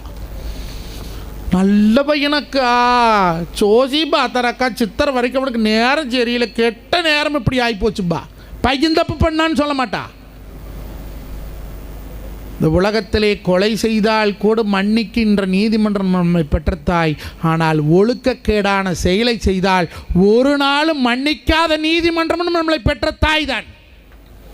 நாளே நல்ல ஒழுக்கத்தோடு நல்ல பேரோடு புகழோடு நீங்கள் அத்தனை பேரும் பச்சங்களை கையெழுத்து போட்டு நாளைக்கு என்னை கண்டா, அண்ணா நீங்கள் எங்கள் ஸ்கூலில் வந்து பேசுகிறீங்க அண்ணா, நான் போலீஸாக இருக்கிறேன் அண்ணா, அண்ணா நான் வக்கீலாக இருக்கிறேன் அண்ணா, அண்ணா நான் இரும்பு கடை வச்சுருக்கிறேன் அண்ணா, அண்ணா நான் நல்லா இருக்கிறேண்ணா, வீடு வாச பொண்டாட்டி பிள்ளைகளோட சந்தோஷமாக இருக்கிறேன் அண்ணா, அளவான வருமானம்னா, நிறைவான மகிழ்ச்சிண்ணா. கோடி கோடியை சம்பாதிக்காதீங்கடா, நோவு வந்துருங்க அருமை சீக்கிரம். பணத்தை சேர்த்து பொட்டிக்குள்ளே வைக்காதீங்க. பணம் பண்ணோன்னு பணம் பொட்டிக்குள்ளே இருக்கிறதுக்கு சம்பாதிக்கிறது இல்லை. அதுக்கே செல்வம்னு வேறு வந்தது. இன்றைக்கி உங்கள்கிட்ட இருக்குது, நாளைக்கு எங்கிட்ட இருக்குது, நாளைக்கு அவர்கிட்ட இருக்குது, நாளைக்கு இவர்கிட்ட இருக்குது. ஒவ்வொருத்திட்டையும் மாறி போகிறது செல்றதுனால அதுக்கு பேர் செல்வம்னே பேர். பொட்டிக்குள்ளேயே வச்சுருந்தா அதுக்கு பேர் ஒரு பிரயோஜனம் இல்லை. ஒரு ஊரில் ஒரு பெரியவர் இருந்தார், 1 கோடி ரூபா பணம் வச்சுருந்தார். திருட்டு பயம் ஆகிப்போச்சு. எங்கே வச்சு கண்டுபிடிச்சிருவாங்க. ஒரு மரத்துக்கடி கொண்டு போய் போச்சு வச்சுட்டார். காலையில் வாக்கிங் போகிற மாதிரி போவார், அந்த மரத்தை ஒரு சுற்றி போட்டு வீட்டுக்கு வந்துடுவார். 1 வருஷம் பார்த்தா, 2 வருஷம் பார்த்தா, டெய்லி இது நடந்தது. இவன் நினைத்துக்கணும் இந்த கிழவி இந்த மரத்தையே சுற்றி வரான்னு கள்ள பசங்க 2 பேரும் பார்த்தாங்க, பணத்தை ஆட்டை போட்டு போயிட்டாங்க. அடுத்த நாள் காலையில் போய் ஒரு பெரிய மனுஷங்கிட்ட பஞ்சாயத்துக்கு போச்சு. என்னாச்சு ஐயா, இப்படி நான் இந்த மரத்துக்கடி பணத்தை புதைச்சி வச்சுருந்த பாவம் கொண்ட 2 பேரும் திருடிட்டு போயிட்டானுவோம். அந்த பணத்தினால 4 கல்யாணம் பண்ணி வச்சியா? இல்லைங்க ஐயா. இந்த பணத்தினால 10 பேருக்கு படிப்பு சொல்லி கொடுத்தியா? இல்லைங்க ஐயா. இந்த பணத்தினால ஏதாவது இல்லாதப்பட்ட விதவை பெண்ணுக்கு ஏதாவது? இல்லைங்க ஐயா. அந்த பணத்தினால ஏதோ ஏழை மாணவர்களுக்கு துணிமணி எடுத்து கொடுத்தா? இல்லைங்க ஐயா. அந்த பணம் தொலைச்சு போனதே நல்லது வந்துட்டார் இவர். யாருக்குமே பயன்படாத மண்ணுக்குள்ளே கிடந்தவனா எவனா எடுத்துகிட்டு போய் செலவு பண்ணிட்டுமே. எதுக்கு? இந்த காலம் எப்படி தெரியுமா? கலிகாலம் ஏன் பேர் வந்து சொல்கிறேன் கேட்டுக்குங்க. தமிழ் வாத்தியார் இங்கே நீங்கள் தானா? யுகங்கள் மொத்தம் எத்தனைங்க ஐயா? 4 யுகம். இது கலியுகம். கலியுகத்துக்கு முந்தின யுகம் எதுங்க ஐயா? துவாபர யுகம். போன யுகத்தில் என்ன பண்ணியிருக்கிற? ஒருத்தருக்கு இடத்த விற்றுருக்கிறேன். நல்லா கேட்டுக்கணும், கரெக்டாக கதையை சொல்கிறேன், கேட்டுட்டு எனக்கு பதில் சொல்லணும். ஒருத்தனுக்கு இடத்த விற்றுட்டேன், அதுக்குண்டான காசை வாங்கிட்டேன். துவாபர யுகம், கிருஷ்ண பரமாத்மா இருந்த யுகம். அந்த இடத்த விற்றவே வாங்கிட்டு போய் அவன் வீடு வாசல் கட்டி நல்லா இருக்கிறேன். இடம் வாங்கினவன் என்ன பண்ணுறேன்? மாட்டு ரெண்டை போட்டு உழவு ஓட்டுறேன். ஓட்டையில் ஒரு பெரிய புதையல் ஒன்று கிடச்சிருச்சு. வாங்கினவன் சந்தோஷப்படணும் இல்லை? அவன் போய் பொண்டாட்டிட்டு, அடியே லட்சுமி, நாம் குமார்கிட்ட வாங்க நடத்து இத்த பெரிய புதையல் கிடச்சிருக்குதுன்னு இருக்கிற அவன் பொண்டாட்டிக்கு என்ன சொல்லுவான்? அறிவு கட்டவனே, வெளியில் யாராலும் பார்த்தாங்களா? இல்லை, கொண்டாந்து உள்ள வைன்னு சொல்லணுமா? சொல்லக்கூடாது. நம்ம பொண்டாட்டி அப்படி தானே சொல்லுவா, அப்படி தானே சொல்லுவா. அவள் சொல்லியிருக்கிறா, ஐயோ பாலா போனவனே, நம்ம அந்த இடத்துக்கு தானே பணம் கொடுத்தோம், அந்த புதையலுக்கு பணத்தை கொடுக்கலையே, அது நம்மளுக்கு சேராது, அந்த இடத்துக்காரருக்கு தேர சேருமையா, நீ வச்சுக்காத கொண்டு கொடுத்துட்டு வேண்டாம். அவன் பொண்டாட்டி எப்பேற்பட்ட பொம்பளையாக இருந்திருக்கிற பாரு, அவெல்லாம் இந்த நாட்டில் பிறந்திருக்கலாம். கொண்டு கொடுத்துட்டு வந்துறியா, அந்த பாவம் நம்மளுக்கு வேண்டாம், நாம் இடத்த மட்டும்தான் காசு கொடுத்து வாங்கணும், அது கடையில் இருக்கிற புதையல் நம்மளுக்கு சம்மந்தம் இல்லை, கொண்டு கொடுத்துருட்டான். இவன் கொண்டு போயிருக்கிறான் குமார்கிட்ட. குமார் சொல்லிட்டேன், நான் அந்த இடத்த காசு கொடுக்க விற்றுட்டேன், இனிமேல் அதில் என்ன பொருள் கிடச்சாலும் அது உனக்கு தாயா, எனக்கல்லின்னு இருக்கிறான் அவன் பொண்டாட்டி உள்ளிருந்து எட்டி பார்த்து, அட பாவி மனுஷா, இப்படி வந்த லட்சுமி விரட்டி விடுறானே, அடைய இங்கே வாடா லூசு பையில, அது நம்ம காசு வாங்கிட்டு வான்னு சொல்லணும்ல. அவள் சொல்லியிருக்கிறா, அவன் வாசல் வச்சுட்டு போனாலும் போயிடுவேன், நீ அவன் வச்சுட்டு போனாலும் விட்டுறாத, நம்ம இடத்த விற்றுட்டோம், இன்னும் என்ன வந்தாலும் அவனுக்கு தான் சரி, அவன் வச்சுட்டு போனாலும் நீ கொண்டு போய் அங்கே கொடுத்துட்டு வந்துடுறியான்ட்டு இது பணத்தை வச்சுக்கங்கிறது அவன் வேண்டாங்கிறது, இவன் வச்சுக்கங்கிறது வேண்டாங்கிறது. இப்படி ஒரு பெரிய மனுஷங்கிட்ட பஞ்சாயத்து போச்சு. அந்த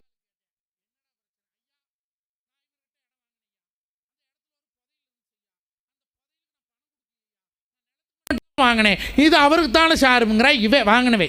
வித்தவன் என்னங்கிற, ஐயா நான் நிலத்துக்கு பணம் வாங்கிட்டேன், இன்னும் என்ன வந்தாலும் அது அவனுக்கு தான் சரி, எனக்கு வேண்டாங்கிற.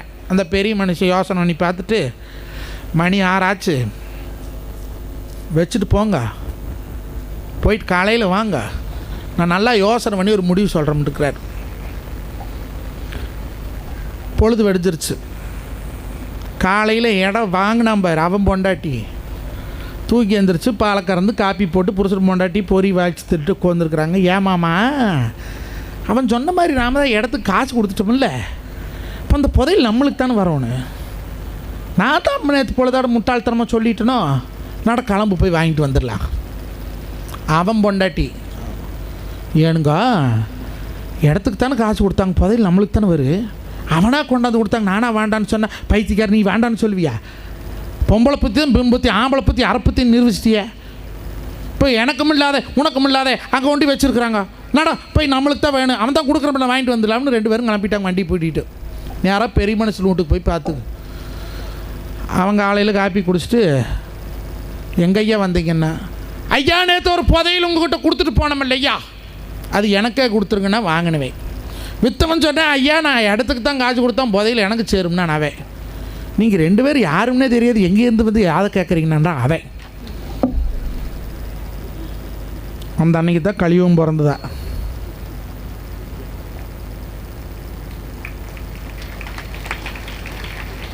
இப்போ இந்த உலகத்தில் எப்படி இருக்கோன்னு, உஷாராக இருக்கோன்னு. உன்னை சுற்றி இப்போ படிக்கும்போது எல்லா பயில்களும் நல்ல பசங்க, ஏன்னா குழந்தைகளுக்கு கபடு தெரியாது, சூது தெரியாது, அடிச்சுக்குவீங்க, நாளைக்கு சேர்ந்துக்குவீங்க. ஆனால் பிற்காலத்திலே வாலிபனாகும்போது உன்னை சுற்றி கருப்பாம்பு ஏகப்பட்டது சுற்று. எது நாகப்பாம்பு, எது நச்சுப்பாம்பு, எது மலை விரிய, எது கண்ணாடி விரிய, எது மலைப்பாம்பு, எது முழுங்கு, எது கடிக்கும்னு நீ தெரிஞ்சுக்கோணும். அதுக்கு என்ன தேவை? கல்வி தேவை.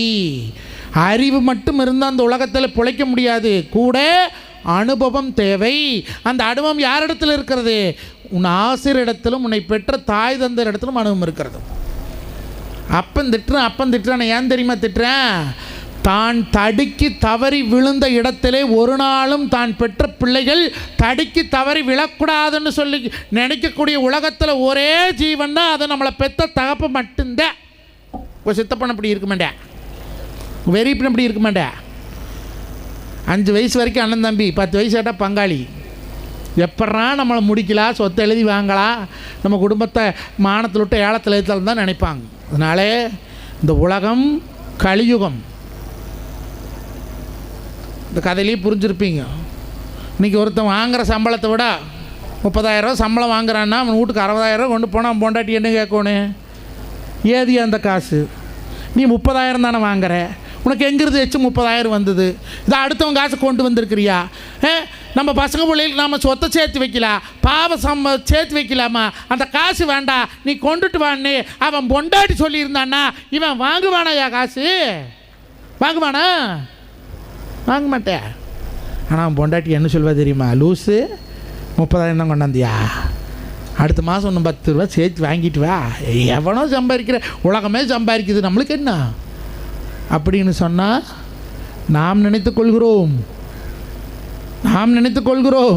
என்னண்ணே 6 பார்க்குறான் அவன் ஒருத்தன் இருக்கிறான் பார்க்குறக்கு, அளந்த பக்கம் 5 வரல சேர்த்தி அளப்பேன். அதனாலே நல்லதை நினைப்போம், நல்லதை தலைப்படுவோம், 4 பேர்த்துக்கு நன்மை செய்வோம்.